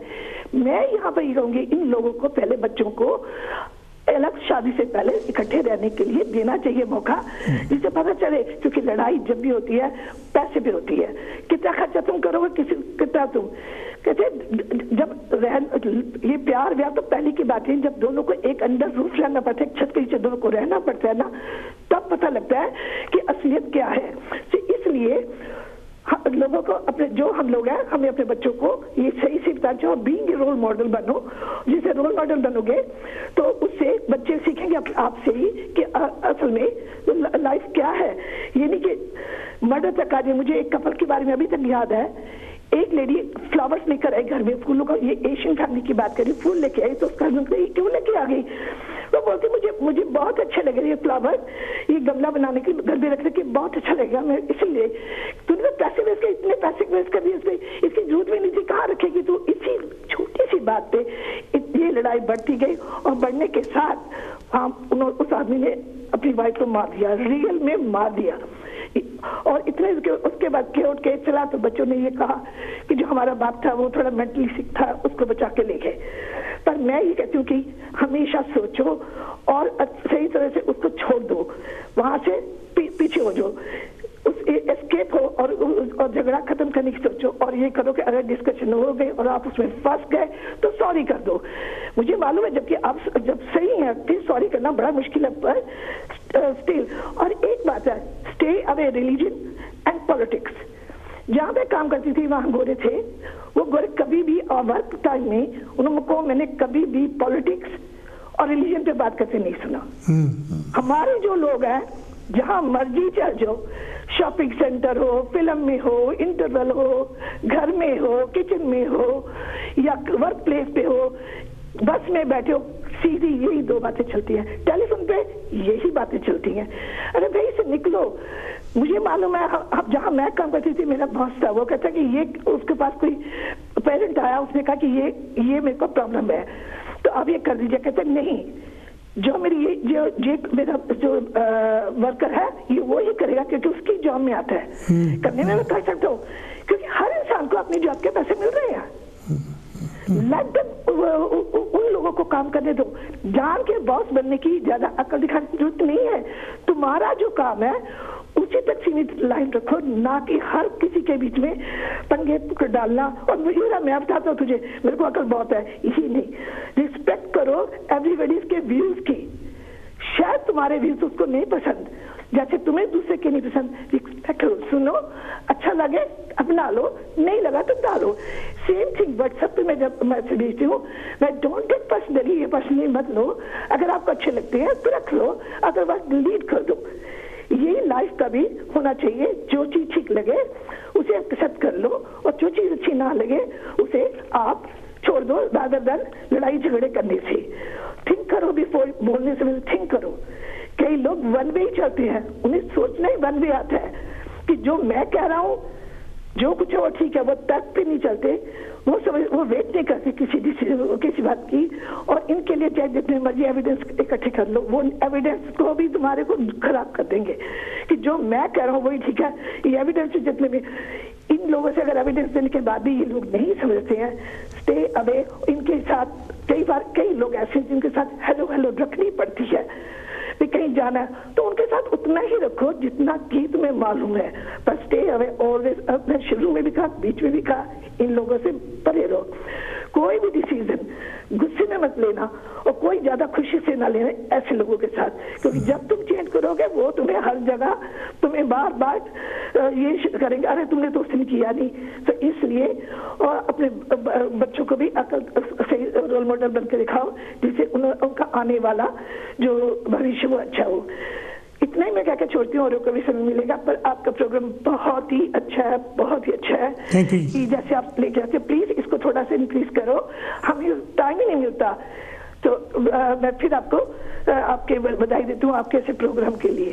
थैंक यू जी। ये तो जी अर्चना जी बर्मिंघम तो ਜਿਹੜੇ कि बहुत ही ਵਧੀਆ ਆਪਣੇ ਵਿਚਾਰ ਦੇ ਗਏ ਹੈਗੇ ਆ, ਵੱਖਰੇ ਵੱਖਰੇ ਐਸਪੈਕਟਸ ਤੋਂ ਇਹਨਾਂ ਨੇ ਗੱਲ ਕੀਤੀ ਹੈ ਜਿਹੜੇ ਕਿ ਬਹੁਤ ਹੀ ਗੌਰ ਕਰਨ ਵਾਲੇ ਹੈਗੇ ਆ। ਜਿਹਨੂੰ ਐਕਟਿਵ ਲਿਸਨਿੰਗ ਕਹਿੰਦੇ ਹੈਗੇ ਆ, ਉਹ ਸਾਨੂੰ ਯਾਨੀ ਕਿ ਖਾਸ ਤੌਰ 'ਤੇ ਸਿਖਾਈ ਜਾਂਦੀ ਜਿਹੋ ਜਿਹੇ ਪ੍ਰੋਫੈਸ਼ਨ ਦੇ ਵਿੱਚੋਂ ਮੈਂ ਹੈਗਾ ਸੋਸ਼ਲ ਵਰਕ ਦੇ ਵਿੱਚੋਂ। ਅਤੇ ਜਿਹੜੀ ਐਕਟਿਵ ਲਿਸਨਿੰਗ ਹੁੰਦੀ ਆ ਉਹਦੇ ਪੁਆਇੰਟ ਆਫ ਵਿਊ ਤੋਂ ਜਿਹੜਾ ਬੰਦਾ ਤੁਹਾਡੇ ਨਾਲ ਗੱਲ ਕਰ ਰਿਹਾ ਹੈਗਾ ਉਹਦੇ ਪੁਆਇੰਟ ਆਫ ਵਿਊ ਤੋਂ ਗੱਲ ਸੁਣਨੀ ਬੜੀ ਜ਼ਰੂਰੀ ਹੁੰਦੀ ਹੈ।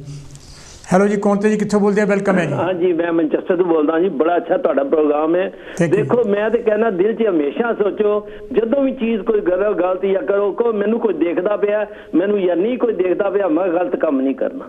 ਮੈਂ ਹੁਣ ਅੱਛਾ ਹਰ ਆਦਮੀ ਜਿਹੜਾ ਨਾ ਇਹ ਚਾਹੁੰਦਾ ਮੈਂ ਦੂਜਿਆਂ ਦੀ ਜਨਾਨੀ ਨੂੰ ਦੇਖਾਂ, ਮੇਰੀ ਜਨਾਨੀ ਨੂੰ ਕੋਈ ਨਾ ਦੇਖੇ।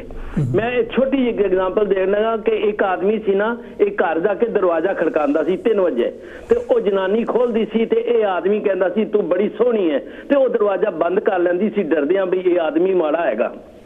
ਉਹ ਰੋਜ਼ 3 ਵਜੇ ਆਉਂਦਾ ਸੀ, ਰੋਜ਼ ਦਰਵਾਜ਼ਾ ਖੜਕਾਉਂਦਾ ਸੀ, ਇਹ ਰੋਜ਼ ਜਨਾਨੀ ਦਰਵਾਜ਼ਾ ਖੋਲਦੀ ਸੀ ਦੇਖ ਕੇ ਬੰਦ। ਇੱਕ ਦਿਨ ਉਹਦਾ ਹਸਬੈਂਡ ਘਰ ਸੀ ਤੇ ਉਹ ਕਹਿਣ ਲੱਗੀ ਵੀ ਇੱਕ ਆਦਮੀ 3 ਵਜੇ ਆਉਂਦਾ ਦਰਵਾਜ਼ਾ ਖੜਕਾਉਂਦਾ, ਮੈਂ ਖੋਲਦੀ ਹਾਂ ਤੇ ਕਹਿੰਦਾ ਤੂੰ ਬਹੁਤ ਸੋਹਣੀ ਹੈ, ਮੈਂ ਡਰਦਿਆਂ ਦਰਵਾਜ਼ਾ ਬੰਦ ਕਰ ਲੈਂਦੀ ਹਾਂ। ਤੇ ਉਹ ਹਸਬੈਂਡ ਕਹਿੰਦਾ ਕੋਈ ਨਹੀਂ, ਮੈਂ ਦਰਵਾਜ਼ੇ ਪਿੱਛੇ ਛੋਟਾ ਲੈ ਕੇ ਖੜਾ ਹੋ ਜਾਣਾ ਤੇ ਤੂੰ ਦਰਵਾਜ਼ਾ ਖੋਲਣੀ ਤੇ ਫਿਰ ਅਦੀ ਉਹਦਾ ਸਿਰ ਮੈਂ ਭੰਨਾਂਗਾ। ਹਾਂਜੀ, ਵਾਈਫ ਕਹਿਣ ਲੱਗੀ ਠੀਕ ਹੈ। ਤੇ ਉਹ 3 ਵਜੇ ਬੰਦਾ ਆਇਆ, ਉਹਨੇ ਦਰਵਾਜ਼ਾ ਖੜਕਾਇਆ, ਇਹ ਜਨਾਨੀ ਦਰਵਾਜ਼ਾ ਖੋਲਿਆ ਤੇ ਇਹਨੂੰ ਕਹਿਣ ਲੱਗਾ ਤੂੰ ਬੜੀ ਸੋਹਣੀ ਹੈ। ਤੇ ਉਹ ਜਨਾਨੀ ਕਹਿਣ ਲੱਗੀ ਤਾਂ ਜਨਾਨੀ ਉਸ ਆਦਮੀ ਨੂੰ ਕਹਿਣ ਲੱਗੀ ਤੂੰ ਮੈਨੂੰ ਸੋਹਣਾ ਕਿਉਂ ਕਹਿੰਦਾ ਮੈਂ ਤਾਂ ਤੈਨੂੰ ਕਹਿਣ ਆਉਂਦਾ ਤੂੰ ਇੰਨੀ ਸੋਹਣੀ ਹੈ, ਆਪਣੇ ਹਸਬੈਂਡ ਨੂੰ ਸਮਝਾ ਮੇਰੀ ਜਨਾਨੀ ਦਾ ਪਿੱਛਾ ਛੱਡੇ। तो ਉਹ ਜਨਾਨੀ ਨੇ ਉਹ ਛੋਟਾ ਲਾ ਕੇ ਆਪਣੇ ਹਸਬੈਂਡ ਦੇ ਸਿਰ ਤੇ ਮਾਰਿਆ ਕਿ ਦੇਖ ਤੂੰ ਮਾੜਾ ਕੰਮ ਆਪ ਕਰਦਾ ਤੇ ਲੋਕਾਂ ਦੇ ਸਿਰ ਭੰਨਣ ਚਾਹੁੰਦਾ। ਸੋ ਕਹਿਣ ਦਾ ਭਾਵ ਹੈ ਕਿ ਅਸੀਂ ਕਦੇ ਵੀ ਕੋਈ ਗੱਲ ਕਰੀਏ ਪਹਿਲਾਂ ਅਸੀਂ ਸੋਚੀਏ ਬਈ ਨਹੀਂ ਜੇ ਸਾਨੂੰ ਨਹੀਂ ਦੂਜੇ ਜਨਾਨੀ ਅਸੀਂ ਤੱਕੇ ਮਤਲਬ ਦੂਜਾ ਸਾਡੀ ਜਨਾਨੀ ਤੱਕੇ ਤੇ ਮਾੜੀ ਗੱਲ ਹੈ, ਅਸੀਂ ਦੂਜੀਆਂ ਜਨਾਨੀਆਂ ਨੂੰ ਕਿਉਂ ਤੱਕੀਏ। ਠੀਕ ਹੈ, ਬੜੀ ਛੋਟੀ ਜੀ ਗੱਲ ਹੈ ਕਿ ਆਦਮੀ ਜਰਾ ਚੀਜ਼ਾਂ ਛੋਟੀਆਂ ਧਿਆਨ ਰੱਖੇ ਨਾ ਤੇ ਬਦਲਾ ਲੈਣ ਦੀ ਕਦੇ ਨਾ ਕੋਸ਼ਿਸ਼ ਕਰੋ। ਜਿਸ ਨਾਲ ਨਹੀਂ ਬਣਦੀ ਉਸ ਤੋਂ ਦੂਰ ਹੋ ਜਾਓ, ਕਿਉਂਕਿ ਗੱਲ ਵਧਾ ਕੇ ਕੋਈ ਫਾਇਦਾ ਨਹੀਂ। ਜਿਹੜਾ ਗੱਲ ਵਧਾਉਂਦੇ ਨਾ ਤੁਹਾਡੀ ਤਾਂ ਆਪਣੀ ਪੀਸ ਆਫ ਮਾਈਂਡ ਖਤਮ ਹੋ ਜਾਂਦਾ। ਬਿਲਕੁਲ ਬਿਲਕੁਲ ਪੀਸ ਆਫ ਮਾਈਂਡ ਜਿਹਦਾ ਖਤਮ ਹੋ ਗਿਆ ਨਾ, ਹਮੇਸ਼ਾ ਮੈਂ ਤੁਹਾਨੂੰ ਦੱਸਿਆ ਕਿ ਇੱਕ ਸਾਡੇ ਬੰਦਿਆਂ 'ਚ ਇਹ ਹੈਗਾ ਈਰਖਾ ਬਈ ਦੂਜੇ ਦਾ ਕੰਮ ਹੋਵੇ ਚੌਪੜ ਕਰਨਾ, ਮੇਰਾ ਕੰਮ ਹੋਵੇ ਨਾ ਹੋਵੇ। ਇੱਕ ਬੰਦਾ ਸੀ ਰੋਜ਼ ਨਾ ਵਿਚਾਰਾ ਸਿਰ ਸੱਟ ਕੇ ਬੈਠਾ ਹੁੰਦਾ ਸੀ ਤੇ ਇੱਕ ਦਿਨ ਬੜਾ ਖੁਸ਼ ਹੋਇਆ ਤੇ ਵਾਈਫ ਨੂੰ ਕਹਿੰਦਾ ਮੇਰੀ ਤਨਖਾਹ 40,000 ਹੋ ਗਈ, ਅੱਗੇ 20,000 ਸੀ। ਬੜਾ ਖੁਸ਼ ਛਾਲਾ ਮਾਰੇ ਤੇ ਵਾਈਫ ਬੜੀ ਖੁਸ਼ ਹੋਈ ਬੱਚੀ। ਉਹ ਮਹੀਨੇ ਬਾਅਦ ਨਾ ਉਹੀ ਹਸਬੈਂਡ ਫਿਰ ਸਿਰ ਸੱਟਿਆ ਆ ਗਿਆ। ਕਹਿੰਦਾ ਕੀ ਵਾਈਫ ਕਹਿ ਲਗੀ ਤੁਸੀਂ ਬੜੇ ਖੁਸ਼ ਸੀ ਤੁਹਾਡੀ ਤੇ 40,000 ਤਨਖਾਹ ਹੋ ਗਈ ਹੈ। ਕਹਿੰਦਾ ਨਹੀਂ ਮੇਰਾ ਆਦਮੀ ਕਹਿ ਲਗਾ ਜਿਹੜਾ ਮੇਰੇ ਕੋਲੀਗ ਦੀ ਉਹਦੀ 80,000 ਹੋ ਗਈ ਹੈ। ਹੁਣ ਉਹਦੀ ਉਹ ਬਿਮਾਰੀ ਇਹਦੇ ਸਿਰ ਪੈ ਗਈ, ਉਹਦੀ 80 ਕਿਉਂ ਹੋ ਗਈ ਹੈ। तो कदे भी दूजे ते नजर ना रखो। हर बंदा ना पैसे दा रवादार है, हर बंदे नूं पैसा चंगा लगदा है। और एक दफा मैं अपनी वाइफ नूं कहा, मैं एक चेक दिता £500,000 पाउंड दा, मैं कहा ए ले हावी, कहंदी कित्थे ले आए हो? मैं कहा ए ना पूछो भी कित्थों लिया। कहंदी नहीं तुसी दसो। मैं कहा भी मेरी एक गर्लफ्रेंड होंदी सी हांगकांग, ओनू मैं फ्लैट लैके दिता सी, ओदे नाल मेरी यारी टुट गई है ते ओ मैं £500,000 दा वेचिया ते ओ ए तैनूं देदा। तो मेरी वाइफ कहंदी आई विश के तुहाडियां 15-20 जी गर्लफ्रेंड होंदियां मल्टी मिलियनर बन जांदी। तो हर बंदा ना अपनी सोचता है। देखो हर बंदा जेड़ा भी है ना जिस काम विच ओही चीज सोचता है। थैंक यू जी। दो बच्चे, एक मां दे 2 बच्चे सी बड़े शरारती। हाँ जी हाँ जी। वो शिकायतां आंदियां सी, मां कहण लगी साधु शहर च आया कोई प्रीस, एक बच्चा भेज देनी है शायद सुधर जाए। भाई शिकायतां नहीं, वो एक बच्चा ਉਹਦੇ साधु कोल भेजता। साधु ने ਉਹਨੂੰ ਬਿਠਾਇਆ ਕੋਲ ਤੇ ਕਹਿਣ ਲੱਗਾ ਚਾਹ ਪਲਾ, ਕਹਿੰਦਾ ਤੈਨੂੰ ਪਤਾ ਹੈ ਰੱਬ ਕਿੱਥੇ ਹੈ? ਤੈਨੂੰ ਪਤਾ you know wear the god is, you know wear the god. 2-3 ਵਾਰ ਪੁੱਛਿਆ, ਇੰਨਾ ਟੈਲੀਫੋਨ ਆਇਆ ਤੇ ਸਾਧੂ ਅੰਦਰ ਚਲਾ ਗਿਆ। ਇਹ ਮੁੰਡਾ ਘਰ ਆ ਕੇ ਰੋਡ ਪਿੱਟਣ ਲੱਗ ਪਿਆ ਤੇ ਭਰਾ ਨੂੰ ਕਹਿੰਦਾ ਵੀ ਆਰ ਇਨ ਟਰਬਲ। ਕਹਿੰਦਾ ਕਿਉਂ ਟਰਬਲ ਚ ਕਿਉਂ? ਕਹਿੰਦਾ ਰੱਬ ਗਵਾਚ ਗਿਆ, ਉਹਨਾਂ ਨੂੰ ਸਾਡੇ ਤੇ ਸ਼ੱਕ ਹੈਗਾ। ਅਜਿਹਾ ਜੀ ਥਿੰਕਿੰਗ ਹੈ, ਉਸ ਤਰ੍ਹਾਂ ਹੀ ਚੱਲਣਾ ਹੈਗਾ। ਥੈਂਕ ਯੂ ਵੈਰੀ ਮਚ, ਤੁਹਾਡਾ ਪ੍ਰੋਗਰਾਮ ਬਹੁਤ ਸੋਹਣਾ, ਬਹੁਤ ਹੀ ਵਧੀਆ, ਬਹੁਤ ਹੀ ਮਿਹਰਬਾਨੀ। ਫਿਰ ਵੀ ਆਇਆ ਕਰੋ, ਬਹੁਤ ਹੀ ਪਿਆਰੀਆਂ ਗੱਲਾਂ ਕਰ ਗਏ, ਆਪਣੇ ਐਗਜ਼ਾਮਪਲ ਦੇ ਕੇ ਨਾਲ ਗਏ ਹੈਗੇ ਆ ਜਿਨ੍ਹਾਂ ਨਾਲ ਮੇਰਾ ਖਿਆਲ ਸਾਨੂੰ ਸਮਝਣ ਵਿੱਚ ਬਹੁਤ ਹੀ ਜ਼ਿਆਦਾ ਆਸਾਨੀ ਰਹੂਗੀ ਕਿ ਅਸੀਂ ਨਿੱਕੀ ਨਿੱਕੀ ਗੱਲ ਦਾ ਕਿਸੇ ਵੇਲੇ ਕੀ ਮਤਲਬ ਕੱਢ ਲੈਣੇ ਹੈਗੇ ਆ। ਕਈ ਵਾਰੀ ਜਿੱਦਾਂ ਕਹਿੰਦੇ ਹੈਗੇ ਦੀ ਪਾਵਰਟੀ ਆਫ ਨੌਲੇਜ ਅਤੇ ਪਾਵਰਟੀ ਆਫ ਜਿਹੜਾ ਹੈਗਾ ਕੌਨਸੈਪਟ ਅਤੇ ਉਸ ਸ਼ਬਦ ਨੂੰ ਸਮਝਣ ਵਿੱਚ ਵੀ ਯਾਨੀ ਕਿ ਜਿਹੜਾ ਹੈਗਾ ਸਾਡੀ ਦਿੱਕਤ, ਯਾਨੀ ਕਿ ਕਈ ਵਾਰੀ ਗਲਤ ਉਹਦੇ ਫੈਸਲੇ ਲੈ ਲੈਂਦੀ ਹੈਗੀ ਹੈ। ਤਾਂ ਮੇਰੇ ਨਾਲ ਵੀ ਕਈ ਇੱਦਾਂ ਬਹੁਤ ਵਾਰੀ ਹੋਇਆ ਹੈਗਾ, ਤੁਹਾਡੇ ਨਾਲ ਵੀ ਹੋਇਆ ਹੋਣਾ। ਕਈ ਵਾਰੀ ਅਸੀਂ ਸਿਲੈਕਟਿਵ ਲਿਸਨਿੰਗ ਕਹਿੰਦੇ ਹੈਗੇ ਉਹਨੂੰ, ਯਾਨੀ ਕਿ ਜੋ ਅਸੀਂ ਗੱਲ ਸੁਣਨੀ ਚਾਹੁੰਦੇ ਹਾਂ ਉਹੋ ਹੀ ਸੁਣਦੇ ਹੈਗੇ ਹਾਂ। ਕਿਸੇ ਦੀ ਗੱਲ ਨੂੰ ਜਾਣੀ ਕਿ ਸੋਚ ਸਮਝਣ ਦੀ ਪੂਰੀ ਤਰ੍ਹਾਂ ਕੋਸ਼ਿਸ਼ ਹੀ ਨਹੀਂ ਕਰਦੇ। ਜੇ ਤੁਹਾਨੂੰ ਨਹੀਂ ਸਮਝ ਲੱਗੀ ਦੁਬਾਰਾ ਪੁੱਛ ਲਵੇ ਇਹਦਾ ਕੀ ਮਤਲਬ ਹੈਗਾ, ਮੈਂ ਇੱਥੇ ਇਹਦਾ ਮਤਲਬ ਆਹ ਸਮਝਿਆ ਸੀਗਾ, ਉਹਦਾ ਬਿਲਕੁਲ ਹੀ ਟੋਟਲੀ ਡਿਫਰੈਂਟ ਮਤਲਬ ਹੁੰਦਾ, ਜਿਸ ਤਰ੍ਹਾਂ ਉਹਨਾਂ ਨੇ ਐਗਜ਼ਾਮਪਲ ਦੇ ਕੇ ਵੀ ਗੱਲ ਕੀਤੀ ਹੈਗੀ ਆ। ਸੋ ਇਹ ਉਹਦੇ ਨਾਲ ਜਾਣੀ ਕਿ ਝਗੜੇ, ਉਹਦੇ ਨਾਲ ਬਹਿਸਾਂ, ਉਹਦੇ ਨਾਲ ਸ਼ੱਕ, ਉਹਦੇ ਨਾਲ ਜਿਹੜਾ ਹੈਗਾ ਤੁਹਾਡੇ ਇੱਕ ਦੂਜੇ ਨਾਲ ਰੰਜਿਸ਼ ਅਤੇ ਖਟਾਸ ਜਿਹੜੀ ਹੈਗੀ ਆ ਉਹ ਦੂਰ ਹੋ ਸਕਦੀ ਹੈਗੀ ਆ। ਅਤੇ ਇਹ ਨਿੱਕੇ ਨਿੱਕੀਆਂ ਜਿਹੜੀਆਂ ਗੱਲਾਂ ਹੁੰਦੀਆਂ ਹੈਗੀਆਂ, ਕਈ ਵਾਰੀ ਉਹ ਗੱਲ ਹੋਈ ਵੀ ਨਹੀਂ ਹੁੰਦੀ ਹੈਗੀ, ਤੁਹਾਡੇ ਮਨ 'ਚ ਵੀ ਨਹੀਂ ਹੁੰਦੀ ਹੈ। ਹੈਲੋ ਜੀ, ਕੌਣ ਤੇ ਜੀ, ਕਿੱਥੇ ਬੋਲਦੇ ਹੋ? ਵੈਲਕਮ ਹੈ ਜੀ। ਵੈਲਕਮ ਜੀ, ਜੈ ਗੁਰਦੇਵ ਪ੍ਰੋਫੈਸਰ ਸਾਹਿਬ। ਹਾਂਜੀ, ਜੈ ਗੁਰਦੇਵ ਜੀ। ਹਾਂਜੀ, ਤੁਸੀਂ ਜਿਹੜਾ ਟੌਪਿਕ ਰੱਖਿਆ, ਬਹੁਤ ਸਾਰੀਆਂ ਗੱਲਾਂ ਤਾਂ ਤੁਸੀਂ ਕਹਿ ਦਿੱਤੀਆਂ, ਮੇਰੇ ਕਹਿਣ ਜੋਗਾ ਬਹੁਤਾ ਨਹੀਂ ਛੱਡਿਆ। ਮੈਨੂੰ ਕੋਈ ਨਹੀਂ, ਕਰੋ ਗੱਲ। ਪਰ ਜਿਹੜੇ ਤੁਸੀਂ ਗੱਲ ਕੀਤੀ ਆ ਆਪਣੇ ਐਜੂਕੇਸ਼ਨ ਸਿਸਟਮ ਵਿੱਚ ਇੱਕ ਉਹਦਾ ਇੱਕ ਪੜਾਅ ਆ ਕਿ ਸਪੀਕਿੰਗ ਮੇਕਸ ਅ ਪਰਫੈਕਟ ਮੈਨ। ਹਾਂਜੀ ਹਾਂਜੀ। ਤੇ ਇਹ ਜਿਹੜਾ ਯੂਨੀਵਰਸਿਟੀਆਂ ਜਾਂ ਕਾਲਜ ਦੀ ਤੁਸੀਂ ਗੱਲ ਕੀਤੀ ਸੀ, ਸਾਡੇ ਕਾਲਜ 'ਚ 2 ਹਫ਼ਤੇ ਇੱਕ ਪ੍ਰੋਗਰਾਮ ਹੁੰਦਾ ਸੀ। ਅੱਛਾ ਜੀ। ਵੈਲਡਿਕਟਰੀ ਡੇ ਉਹਨੂੰ ਕਹਿੰਦੇ ਸੀ। ਹਾਂਜੀ ਹਾਂਜੀ। ਤੇ ਉਹਦੇ ਵਿੱਚ ਪੇਪਰ ਰੀਡਿੰਗ ਕੰਟੈਸਟ ਤੇ ਡਿਬੇਟਸ ਵਗੈਰਾ ਹੁੰਦੀਆਂ ਸੀ। ਹਾਂਜੀ ਹਾਂਜੀ। ਇਹ ਇਸੇ ਕਰਕੇ ਕਰਵਾਈਆਂ ਜਾਂਦੀਆਂ ਸੀ ਤਾਂ ਕਿ ਜਿਹੜੇ ਸਟੂਡੈਂਟਸ ਹੈ ਉਹ ਜਦੋਂ ਆਪਣੀ ਲਾਈਫ ਜਾਣਗੇ ਤੇ ਉਹਨਾਂ ਨੂੰ ਵਾਦ ਵਿਵਾਦ ਦਾ ਸਾਹਮਣਾ ਕਰਨਾ ਪਏਗਾ। ਬਿਲਕੁਲ ਬਿਲਕੁਲ। ਔਰ ਉਸ ਕਰਕੇ ਉਹਨਾਂ ਨੂੰ ਤਿਆਰ ਕਰਦੇ ਸੀ। ਇਹ ਜਿਹੜੀ ਚੀਜ਼ ਹੈ ਨਾ, ਇਹ ਜਿਹੜੇ ਵਾਦ ਵਿਵਾਦ ਇੱਕ ਜੀਵਨ ਦਾ ਹਿੱਸਾ ਆ। ਬਿਲਕੁਲ ਬਿਲਕੁਲ ਹੈਗੇ ਆ। ਬਿਲਕੁਲ ਬਿਲਕੁਲ। ਕਿਉਂਕਿ ਇਹ ਤੋਂ ਬਿਨਾਂ ਅਸੀਂ ਮਤਲਬ ਕੁਝ ਕਰ ਨਹੀਂ ਸਕਦੇ। Absolutely absolutely. ਬਹੁਤ ਸਾਰੇ ਲੋਕਾਂ ਦੇ ਡਿਫਰੈਂਟ ਖਿਆਲ ਹੁੰਦੇ ਆ, ਉਹਨਾਂ ਦੇ ਨਾਲ ਤੁਸੀਂ ਮੇਲ ਵਰਤ ਰੱਖਣਾ ਹੁੰਦਾ, ਉਹਨਾਂ ਦੀ ਗੱਲ ਸੁਣਨੀ ਹੁੰਦੀ, ਆਪਣੀ ਸੁਣਨੀ ਹੁੰਦੀ ਆ। ਲੇਕਿਨ ਮੈਂ ਚਾਹੁੰਦਾ ਕਿ ਕੋਈ ਵੀ ਗੱਲ ਹੋਵੇ ਉਹਦੀ ਵਿੱਚ ਹੈਂਕੜਬਾਜ਼ੀ ਨਹੀਂ ਹੋਣੀ, ਹਉਮੈ ਨਹੀਂ ਹੋਣੀ ਚਾਹੀਦੀ। ਐਬਸੋਲੂਟਲੀ। ਜਦੋਂ ਹਉਮੈ ਆਉਂਦੀ ਉਦੋਂ ਪਵਾੜਾ ਪੈਂਦਾ। ਹੁਣ ਤੁਸੀਂ ਦੇਖੋ ਨਾ, ਆਪਣੇ ਇੰਡੀਆ 'ਚ ਵਾਦ ਵਿਵਾਦ ਚੱਲ ਰਿਹਾ ਕ੍ਰਿਸ਼ੀ ਦਾ। ਹਾਂਜੀ ਹਾਂਜੀ ਹਾਂਜੀ। ਉਹਦੇ ਵਿੱਚ ਜਿਹੜੀ ਗਵਰਨਮੈਂਟ ਆ ਉਹ ਟਸ ਤੋਂ ਮਸ ਨਹੀਂ ਹੋ ਰਹੀ, ਕਿਸਾਨ ਟਸ ਤੋਂ ਮਸ ਨਹੀਂ ਹੋ ਰਿਹਾ। ਹਾਂਜੀ ਹਾਂਜੀ। ਅੱਛਾ, ਹੁਣ ਰਾਜਨਾਥ ਸਿੰਘ ਜੀ ਜਿਹੜੇ ਕਿ ਡਿਫੈਂਸ ਮਿਨਿਸਟਰ ਆ, ਉਹਨਾਂ ਨੇ ਆਰਮੀ ਮੰਗਾ ਲਈ ਉੱਥੇ, ਨਾਲੇ ਸਟੇਟਮੈਂਟ ਦੇ ਦਿੱਤੀ ਕਿ ਅਸੀਂ ਇਹ ਵਾਪਸ ਨਹੀਂ ਲੈਣਾ। ਹੁਣ ਪੁੱਛਿਆ ਜਾਵੇ, ਠੀਕ ਹੈ, he is a part of the government, ਉਹ ਬਹੁਤ ਤਕੜਾ ਮਿਨਿਸਟਰ ਹੈ, ਪਰ ਮਾਮਲਾ ਤਾਂ ਐਗਰੀਕਲਚਰ ਦਾ। ਇੱਕ ਡਿਫੈਂਸ ਮਿਨਿਸਟਰ ਕਹਿੰਦਾ ਕਿ ਅਸੀਂ ਇਹ ਨਹੀਂ ਲੈਣਾ। ਪਰ ਇਹਦੇ ਨਾਲ ਹੀ ਯਾਨੀ ਕਿ ਇੰਡੀਆ ਤੋਂ ਬਿਨਾਂ ਵੀ ਇੱਥੇ ਵੀ ਜਿੱਦਾਂ ਬ੍ਰੈਕਸਿਟ ਦਾ ਰੌਲਾ ਹੈਗਾ, ਉਹ ਈਯੂ ਵਾਲੇ ਯਾਨੀ ਕਿ ਇੱਕ ਪਾਸੇ ਜਿਹੜੇ ਹੈਗੇ ਤੇ ਬ੍ਰਿਟਨ ਇੱਕ ਪਾਸੇ ਜਿਹੜੇ ਆ ਉਹ ਮੰਨ ਨਹੀਂ ਰਹੇ। ਹਾਂਜੀ ਹਾਂਜੀ। ਉਹ ਮੰਨ ਈ ਵਾਲਿਆਂ ਨੇ ਉਹ ਆਪਣੇ ਉਹ ਮੰਨ ਨਹੀਂ ਰਿਹਾ ਇਹਨਾਂ ਦੀ ਬ੍ਰਿਟਨ ਦੀ ਗੱਲ। ਹਾਂਜੀ ਹਾਂਜੀ ਹਾਂਜੀ। ਅੱਛਾ, ਹੁਣ ਦੇਖੋ ਗੱਲ, ਮੈਂ ਤੁਹਾਨੂੰ ਇੱਕ ਸਿੰਪਲ ਜੀ ਗੱਲ ਦੱਸਦਾ ਕਿ ਮੈਂ ਕਈ ਸਾਲ ਪਹਿਲਾਂ ਦੀ ਗੱਲ ਸੁਣਾ ਰਿਹਾ ਤੁਹਾਨੂੰ। ਹਾਂਜੀ ਹਾਂਜੀ। 1966 ਦੀ ਗੱਲ ਸੁਣਾ ਰਿਹਾ। ਮੈਂ ਇੰਗਲੈਂਡ ਤੋਂ 5 ਸਾਲ ਸਹਿ ਕੇ ਇੱਥੇ ਇੰਡੀਆ ਗਿਆ। ਅੱਛਾ ਜੀ। ਤੇ ਮੈਂ ਆਪਣੇ ਪੇਰੈਂਟਸ ਨੂੰ ਕਿਹਾ ਵੀ ਆਪਾਂ ਕੋਈ ਕਾਰੋਬਾਰ ਕਰੀਏ, ਕਿਉਂਕਿ ਅਸੀਂ ਇੱਥੇ ਫੈਕਟਰੀ 'ਚ ਧੱਕੇ ਖਾਂਦੇ ਸੀ, ਸਾਨੂੰ ਕੋਈ ਅੱਛੀ ਜੌਬ ਦਿੰਦੇ ਨਹੀਂ ਸੀ, ਤੇ ਸਾਨੂੰ ਜਿੱਥੇ ਜੌਬ ਮਿਲਦੀ ਸੀ ਉਹ ਕਰਨੀ ਪੈਂਦੀ ਸੀ। ਬਿਲਕੁਲ ਬਿਲਕੁਲ। ਤੇ ਉਹ ਮੇਰੇ ਜਿਹੜੇ ਬਜ਼ੁਰਗ ਸੀ ਉਹ ਕਹਿੰਦੇ ਵੀ ਤੂੰ ਵਿਆਹ ਕਰਾ ਲੈ। ਮੈਂ ਕਿਹਾ ਵੀ ਮੈਂ ਵਿਆਹ ਕਰਾ ਲੂੰਗਾ ਜਦੋਂ ਮਰਜ਼ੀ, ਹਲੇ ਮੇਰੀ ਕਰੀਬ ਬਹੁਤ ਜ਼ਿਆਦਾ ਉਮਰ ਹੋ ਗਈ, ਪਰ ਤੁਸੀਂ ਕੋਈ ਕਾਰੋਬਾਰ ਦੀ ਗੱਲ ਕਰੋ। ਔਰ ਜਿਹੜੇ ਸਾਡੇ ਬਜ਼ੁਰਗ ਸੀ ਜਿਹਨਾਂ ਕੋਲ ਮੈਂ ਗੱਲ ਕੀਤੀ, ਉਹ ਸਾਡੇ head of the family C, head ਦੇ ਕੁੰਡਵਾ ਹੀ ਸੀ ਉਹ। ਠੀਕ ਹੈ ਠੀਕ ਹੈ। ਔਰ ਕਾਫੀ ਇਹ ਨਹੀਂ ਨਾ ਕਹਿੰਦਾ ਕਿ ਬੁਰੇ ਸੀਗੇ, ਬਹੁਤ ਇੰਡੀਪੈਂਡੈਂਟ ਖਿਆਲ ਦੇ, ਬਹੁਤ ਸੁਲਝੇ ਹੋਏ ਇਨਸਾਨ ਸੀ, ਅਨਪੜ੍ਹ ਸੀ, ਲੇਕਿਨ ਅਕਲ ਤੋਂ ਬਹੁਤ ਤਕੜੇ ਸੀ। ਹਾਂਜੀ ਹਾਂਜੀ। ਪਰ ਉਹਨਾਂ ਨੇ ਮੇਰੀ ਗੱਲ ਨੂੰ ਨਹੀਂ ਮੰਨਿਆ। ਮੈਨੂੰ ਜੀ ਉਹਨਾਂ ਨੇ 1.5 ਸਾਲ ਉੱਤੇ ਬੰਨ ਕੇ ਬਿਠਾ ਛੱਡਿਆ। ਇੱਧਰੋਂ ਮੈਂ ਨੌਕਰੀ ਛੱਡ ਕੇ ਗਿਆ, ਉਧਰੋਂ ਮੈਂ ਕਰਜ਼ਾ ਲੈ ਕੇ ਖਾ ਰਿਹਾ, ਗੱਲ ਨਹੀਂ ਬਣੀ। ਸੋ ਕਹਿੰਦਾ ਭਾਵ ਇਹ ਆ ਕਿ ਮੈਂ ਕੋਈ ਉਹਨਾਂ ਨੂੰ ਮਾੜੀ ਗੱਲ ਨਹੀਂ ਸੀ ਕਹਿ ਰਿਹਾ, ਲੇਕਿਨ ਉਹ ਮੇਰੀ ਗੱਲ ਨੂੰ ਮੰਨਣ ਨੂੰ ਤਿਆਰ ਨਹੀਂ ਸੀ। ਸੋ ਇਹ ਜਿਹੜੀ ਏਦਾਂ ਦਾ ਐਟੀਟਿਊਡ ਹੈ, ਉਹ ਲਾਈਫ ਦੇ ਵਿੱਚ, ਫੈਮਿਲੀ ਦੇ ਵਿੱਚ ਵੀ ਤਰੱਕੀ, ਤੁਸੀਂ ਤਰੱਕੀ ਜਾਣਾ ਚਾਹੁੰਦੇ ਤੁਸੀਂ ਕਰ ਨਹੀਂ ਸਕਦੇ।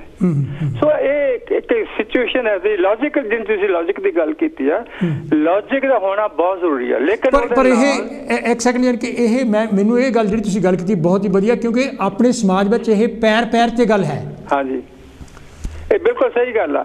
ਔਰ ਉਹਦਾ ਅਸਰ ਜਿਹੜਾ ਆ, ਜਿਹੜੀ ਗੱਲ ਮੈਂ ਕੀਤੀ ਆ, ਉਹਦਾ ਅਸਰ, ਹੈਲੋ, ਹਾਂਜੀ ਹਾਂਜੀ, ਮੈਂ ਸੁਣ ਰਿਹਾ। ਉਹਦਾ ਅਸਰ ਜਿਹੜਾ ਮੇਰੀ ਲਾਈਫ ਤੇ ਬਹੁਤ ਪਿਆ। ਬਿਲਕੁਲ ਪੈਂਦਾ ਜੀ, ਬਿਲਕੁਲ ਪੈਂਦਾ।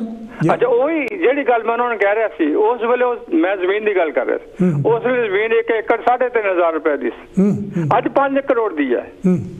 ਤੁਸੀਂ ਅੰਦਾਜ਼ਾ ਲਾਓਗੇ ਉਹ ਇੰਨੀ ਦਿਮਾਗੀ ਤੌਰ ਤੇ ਆਪਣੀ ਜਿਹੜੀ ਉਹਨਾਂ ਦੇ ਪੋਲਿਟਿਕਸ ਸੀ ਉਹ बड़े बड़े मिनिस्टर ਨਾਲ ਉਹਨਾਂ ਦੀ ਗੱਲਬਾਤ ਸੀ, ਉਹ ਇੰਨਾ ਨਹੀਂ ਪਛਾਣ ਸਕੇ ਕਿ ਇਹਦਾ ਫਿਊਚਰ ਜਿਹੜਾ ਹੈ ਉਹਦਾ ਕੀ ਅਸਰ ਪਏਗਾ। ਬਿਲਕੁਲ ਬਿਲਕੁਲ। ਸੋ ਕਹਿਣ ਦਾ ਭਾਵ ਹੈ ਕਿ ਇਹ ਜਿਹੜੀ ਇਲੌਜੀਕਲ ਗੱਲਾਂ ਉਹ ਕਿਸੇ ਇਨਸਾਨ 'ਚ ਵੀ ਹੋ ਸਕਦੀਆਂ। ਬਿਲਕੁਲ ਬਿਲਕੁਲ। ਇਸੇ ਕਰਕੇ ਜਿਹੜੀ ਵਾਦ ਵਿਵਾਦ ਹੈ ਉਹਦੀ ਪ੍ਰੈਕਟਿਸ ਕਰਵਾਈ ਜਾਂਦੀ ਸਕੂਲਾਂ 'ਚ। ਮੈਨੂੰ ਯਾਨੀ ਕਿ ਤੁਹਾਡੀ ਗੱਲ ਤੋਂ ਗੱਲ ਚੇਤੇ ਆ ਗਈ, ਕਿਉਂਕਿ ਮੈਂ ਜਦੋਂ ਜਲੰਧਰ DAV ਕਾਲਜ ਪੜ੍ਹਿਆ ਹੈਗਾ ਤੇ ਉਸ ਟਾਈਮ ਤੇ ਮੇਰੇ ਫਾਦਰ ਸਾਹਿਬ ਦੀ ਬੜੀ ਇਹ ਤਮੰਨਾ ਸੀ ਮੈਂ ਡਿਬੇਟ ਵਿੱਚ ਹਿੱਸਾ ਲੈ ਸਕਾਂ, ਕਿਉਂਕਿ ਮੈਂ ਜਿਹੜੇ ਸੀਗੇ ਉਹ ਸਾਇੰਸ ਦੇ ਸਬਜੈਕਟਸ ਲੈ ਲਏ ਤੇ ਇਸ ਕਰਕੇ ਉੱਧਰਲੇ ਪਾਸੇ ਜਾ ਨਹੀਂ ਹੋਇਆ। ਪਰ ਮੇਰੇ ਮਨ ਵਿੱਚ ਸੀਗੀ ਲੈ ਵੀ ਕਿਉਂ ਮੈਨੂੰ ਕਹਿ ਰਹੇ ਸੀਗੇ, ਪਰ ਉਹਨਾਂ ਨੇ ਮੈਨੂੰ ਜੇ ਮੈਂ ਹੁਣ ਆਜ਼ਾਦ ਖਿਆਲਾਂ ਦਾ ਬਣਿਆ ਹੈਗਾ ਤਾਂ ਮੈਂ ਸਮਝ ਮੇਰੇ ਫਾਦਰ ਸਾਹਿਬ ਦੀ ਇਹਦੇ ਵਿੱਚ ਬਹੁਤ ਵੱਡੀ ਦੇਣ ਸੀ। ਉਹ ਮੇਰੇ ਨਾਲ ਯਾਨੀ ਕਿ ਕਦੀ ਬਹਿਸ ਨਹੀਂ ਸੀ ਕਰਦੇ, ਪਰ ਮੇਰੀ ਗੱਲ ਸੁਣਦੇ ਸੀ ਜ਼ਰੂਰ। ਹਾਂ, ਜਿਹੜੇ ਪੇਰੈਂਟਸ ਗੱਲ ਨਹੀਂ ਸੁਣਦੇ ਉਹਨਾਂ ਵਾਸਤੇ ਉਹ ਯੰਗਸਟਰ ਵਾਸਤੇ ਮੁਸ਼ਕਿਲ ਹੋ ਜਾਂਦੀ ਹੈ। ਹਾਂਜੀ ਹਾਂਜੀ। ਹੁਣ ਮੈਂ DAV ਕਾਲਜ ਜਲੰਧਰ 'ਚ ਪੜ੍ਹਿਆ। ਹਾਂਜੀ। ਤੇ ਸਾਡੇ ਉੱਥੇ ਪ੍ਰਿੰਸੀਪਲ ਸੂਰਜ ਭਾਨ ਹੁੰਦੇ ਸੀ। ਮੈਂ ਤੁਹਾਡੇ ਤੋਂ ਬਾਅਦ ਫਿਰ BS ਬਹਿਲ ਸੀ ਸਾਡੇ ਟਾਈਮ ਤੇ। ਬਹਿਲ, ਤੁਸੀਂ ਬਹਿਲ ਦੇ ਜ਼ਮਾਨੇ ਤੋਂ ਆਏ ਆ, ਮੈਂ ਆਪਣੇ ਸੂਰਜ ਭਾਨ ਦੇ। ਹਾਂਜੀ ਹਾਂਜੀ ਹਾਂਜੀ। ਸੂਰਜ ਭਾਨ ਦੇ ਜ਼ਮਾਨੇ ਸੀ, ਸੂਰਜ ਭਾਨ ਤੋਂ ਬਾਅਦ ਬਹਿਲ ਆਏ। ਹਾਂਜੀ ਹਾਂਜੀ ਹਾਂਜੀ। ਸੂਰਜ ਭਾਨ ਨੇ ਰਵਾਇਤ ਪੈਦਾ ਕੀਤੀ ਸੀ ਕਿ ਹਰ ਸਾਲ ਅਸੀਂ 2 ਹਫ਼ਤੇ ਇਹ ਪ੍ਰੋਗਰਾਮ ਕਰਨਾ। ਬਿਲਕੁਲ ਬਿਲਕੁਲ। ਬਹਿਲ ਸਾਹਿਬ ਉੱਥੇ head of the chemistry department ਸੀ ਜਦੋਂ ਕੋਈ ਪ੍ਰਿੰਸੀਪਲ ਅੰਮ੍ਰਿਤਸਰ ਬਣ ਕੇ ਚਲੇ ਗਏ। ਉਹ ਤੋਂ ਵਾਪਸ ਆਏ ਸੀ। ਅੱਛਾ ਅੱਛਾ। ਇਸ ਕਰਕੇ ਉਹ ਜ਼ਮਾਨਾ ਜਿਹੜਾ ਉਹ ਇਹ ਦਰਸਾਉਂਦਾ ਹੈ ਕਿ ਐਜੂਕੇਸ਼ਨ ਇੱਕ ਬਹੁਤ ਵੱਡਾ ਪਾਰਟ ਹੈ। ਬਿਲਕੁਲ ਬਿਲਕੁਲ। ਤੇ ਜਿਹਦੀ ਸਾਨੂੰ ਕਦਰ ਕਰਨੀ ਚਾਹੀਦੀ ਹੈ। ਬਿਲਕੁਲ ਬਿਲकुल। ਧੰਨਵਾਦ। Thank you. ਬਹੁਤ ਹੀ ਜਿਹੜਾ ਹੈਗਾ ਕੰਮ ਦੀਆਂ ਗੱਲਾਂ ਕਰਕੇ ਗਏ ਹੈਗੇ ਆ। ਹੁਣ ਸਾਡੇ ਤੋਂ ਸਿਰਫ 1.5 ਮਿੰਟ ਬਾਕੀ ਹੈਗਾ। ਮੇਰਾ ਖਿਆਲ ਜਿਹੜਾ ਹੈਗਾ ਜੇ ਕਿਸੇ ਨੇ ਕਾਲ ਕੋਈ ਕੀਤੀ ਤਾਂ ਮੇਰਾ ਖਿਆਲ ਉਹ ਇੱਕ ਅੱਧੀ ਗੱਲ ਸ਼ਾਇਦ ਹੋ ਸਕੇ ਤੇ ਸ਼ਾਇਦ ਨਾ ਵੀ ਹੋ ਸਕੇ, ਕਿਉਂਕਿ ਸਿਰਫ 1 ਮਿੰਟ ਤੇ 30 ਸੈਕਿੰਡ ਜਾਣ ਕੇ ਰਹਿ ਗਏ ਹੈਗੇ ਆ। ਮੈਂ ਤੁਹਾਡੇ ਲਈ ਅਗਲੇ ਹਫ਼ਤੇ ਇੱਕ ਹੋਰ ਇਹੋ ਜਿਹਾ ਕੋਈ ਵਧੀਆ ਵਿਸ਼ਾ ਜਿਹੜਾ ਆਪਣੀ ਕਿਤਾਬ ਦੇ ਵਿੱਚੋਂ, ਜਿਹੜੀ ਮੇਰੀ ਤੀਸਰੀ ਕਿਤਾਬ ਹੈ ਸੁਨਹਿਰਾ ਭਵਿੱਖ, ਉਹਦੇ ਵਿੱਚੋਂ ਲੈ ਕੇ ਆਊਂਗਾ ਅਤੇ ਆਪਾਂ ਫਿਰ ਉਹਦੇ 'ਤੇ ਡਿਸਕਸ਼ਨ ਕਰਾਂਗੇ। ਜਿਸ ਤਰ੍ਹਾਂ ਅੱਜ ਜਿਹੜੀ ਹੈਗਾ ਆਪਾਂ ਡਿਸਕਸ਼ਨ ਤੁਸੀਂ ਕਹਿ ਲਓ, ਪਰ ਮੈਂ ਇਹਨੂੰ ਸੰਵਾਦ ਕਹਿੰਦਾ ਹੈਗਾ, ਡਿਸਕੋਰਸ ਜਿਹਨੂੰ ਅੰਗਰੇਜ਼ੀ ਵਿੱਚ ਕਹਿੰਦੇ ਹੈਗੇ ਆ। ਤੁਸੀਂ ਕਿਸੇ ਦੀ ਗੱਲ ਸੁਣਦੇ ਹੈਗੇ ਆ, ਤੁਸੀਂ ਆਪਣੀ ਵੀ ਸੁਣਾਉਂਦੇ ਹੈਗੇ ਆ। ਇਹਦੇ ਵਿੱਚ ਰੁਤਬੇ ਦੀ ਕੋਈ ਗੱਲ ਨਹੀਂ ਹੁੰਦੀ, ਲੈ ਵੀ ਤੂੰ ਛੋਟਾ ਯਾਨੀ ਕਿ ਜਾਂ ਵੱਡਾ, ਯਾਨੀ ਕਿ ਜਾਂ ਹਸਬੈਂਡ ਹੈਗਾ, ਯਾਨੀ ਕਿ ਉਹ ਮੇਰੀ ਵਾਈਫ ਹੈਗੀ ਆ, ਜਾਂ ਯਾਨੀ ਕਿ ਕੋਈ ਮੇਰਾ ਬਾਬਾ ਲੱਗਦਾ, ਤਾਇਆ ਲੱਗਦਾ। ਇਹ ਸਾਡੀ ਰਿਵਾਇਤ ਤਾਂ ਬਹੁਤ ਪੁਰਾਣੀ ਹੈ। ਇਹ ਤਾਂ ਬੁੱਧਿਸਟ ਫਿਲੋਸਫੀ ਇਸ 'ਤੇ ਸਾਰੀ ਯਾਨੀ ਕਿ ਖੜੀ ਹੈਗੀ ਆ ਵੀ ਤੁਸੀਂ ਕਿਸੇ ਦੀ ਗੱਲ ਨੂੰ ਜਿਹੜਾ ਹੈਗਾ ਬਿਲਕੁਲ ਨਾ ਨਕਾਰੋ, ਉਹਦੀ ਗੱਲ ਨੂੰ ਸੁਣੋ, ਜੇ ਤਰਕ ਦੀ ਕਸਵੱਟੀ 'ਤੇ ਉਹ ਠੀਕ ਹੈਗੀ ਤਾਂ ਉਹਨੂੰ ਠੀਕ ਮੰਨੋ। ਅਤੇ ਇਹੀ ਗੱਲ ਜਿਹੜੀ ਸੀਗੀ ਜਿਹੜੀ ਇੱਥੇ ਵੀ ਜਿਹੜੀ ਹੈਗੀ ਵੈਸਟਰਨ ਵਰਲਡ ਦੇ ਵਿੱਚ ਵੀ ਇਹ ਬਹੁਤ ਵੱਡੀ ਯਾਨੀ ਕਿ ਗੱਲ ਜਿਹੜੀ ਹੈਗੀ ਆ ਉਹਨੂੰ ਮੰਨਿਆ ਜਾਂਦਾ ਹੈਗਾ। ਅਤੇ ਇਸੇ ਕਰਕੇ ਇਹਨਾਂ ਦਾ ਜਿਹੜਾ ਸੱਭਿਆਚਾਰ ਹੈਗਾ ਅਤੇ ਇਹਨਾਂ ਜਿਹੜੀ ਸੋਚਣੀ ਹੈਗੀ ਆ ਉਹ ਤਰਕ ਦੀ ਕਸਵੱਟੀ 'ਤੇ ਬਹੁਤ ਠੀਕ ਬੈਠਦੀ ਹੈ। ਅਤੇ ਸ਼ਾਇਦ ਇਸੇ ਕਰਕੇ ਇਹਨਾਂ ਨੇ ਸਾਇੰਸ ਵਿੱਚ ਵੀ ਬਹੁਤ ਸਾਰੀਆਂ ਮੱਲਾਂ ਮਾਰੀਆਂ ਹੈਗੀਆਂ ਅਤੇ ਹੋਰ ਜਿਹੜੇ ਇਹਨਾਂ ਦੇ ਆਪਸੀ ਜਿਹੜੇ ਰਿਸ਼ਤੇ ਨਾਤੇ ਹੈਗੇ ਉਹ ਵੀ ਇਹ ਤਰਕ ਦੇ ਬੇਸ 'ਤੇ ਯਾਨੀ ਕਿ ਗੱਲ ਉਹਨੂੰ ਕਰਦੇ ਹੈਗੇ ਆ। ਅਤੇ ਮੈਂ ਸਲਾਮ ਸਾਨੂੰ ਯਾਨੀ ਕਿ ਇਹ ਨਾ ਕੁਛ ਗੱਲਾਂ ਜਿਹੜੀਆਂ ਹੈਗੀਆਂ ਇਹਨਾਂ ਤੋਂ ਸਾਨੂੰ ਜ਼ਰੂਰ ਲਰਨ ਕਰਨੀਆਂ ਚਾਹੀਦੀਆਂ। ਨਵਾਂ ਸਾਲ ਯਾਨੀ ਕਿ ਚੜ੍ਹਪਣਾ ਹੈਗਾ ਤਾਂ ਅਸੀਂ ਘੱਟੋ ਘੱਟ ਇਹੀ 2021 ਦੇ ਵਿੱਚ ਜੇ ਰੈਜ਼ੋਲੂਸ਼ਨ ਆਪਣੇ ਮਨ ਵਿੱਚ ਲੈ ਲਈਏ ਕਿ ਅਸੀਂ ਜਿਹੜਾ ਹੈਗਾ ਤਰਕ 'ਤੇ ਗੱਲ ਕਰਨੀ ਆ ਅਤੇ ਇੱਕ ਦੂਜੇ ਦੀ ਗੱਲ ਵੀ ਅਸੀਂ ਤਹੱਲਮ ਦੇ ਨਾਲ ਸੁਣਨੀ ਹੈ ਅਤੇ ਸਿਲੈਕਟਿਵ ਜਿਹੜੀ ਹੈਗੀ ਲਿਸਨਿੰਗ ਨਹੀਂ ਕਰਨੀ, ਸਮਾਂ ਐਕਟਿਵ ਲਿਸਨਿੰਗ ਕਰਨੀ ਹੈਗੀ ਆ। ਉਹਦੇ ਨਾਲ ਮੈਂ ਸਲਾਮ ਯਾਨੀ ਕਿ ਬਹੁਤ ਸਾਰੇ ਰਿਸ਼ਤੇ ਨਾਤੇ ਅਤੇ ਇੱਕ ਸਮਾਜ ਵੀ ਜਿਹੜਾ ਹੈਗਾ ਬਹੁਤ ਹੀ ਬੈਲੈਂਸ ਸਮਾਜ ਯਾਨੀ ਕਿ ਬਣ ਸਕਦਾ ਹੈਗਾ ਅਤੇ ਅਸੀਂ ਵੀ ਬਹੁਤ ਸੁੱਖ ਭਰਿਆ ਜੀਵਨ ਬਤੀਤ ਕਰ ਸਕਦੇ। ਮੈਂ ਤੁਹਾਨੂੰ ਅਗਲੇ ਹਫ਼ਤੇ ਫਿਰ ਮਿਲਦਾ ਹੈਗਾ। ਇੱਥੇ ਦਿਓ ਮੈਨੂੰ ਇਜਾਜ਼ਤ।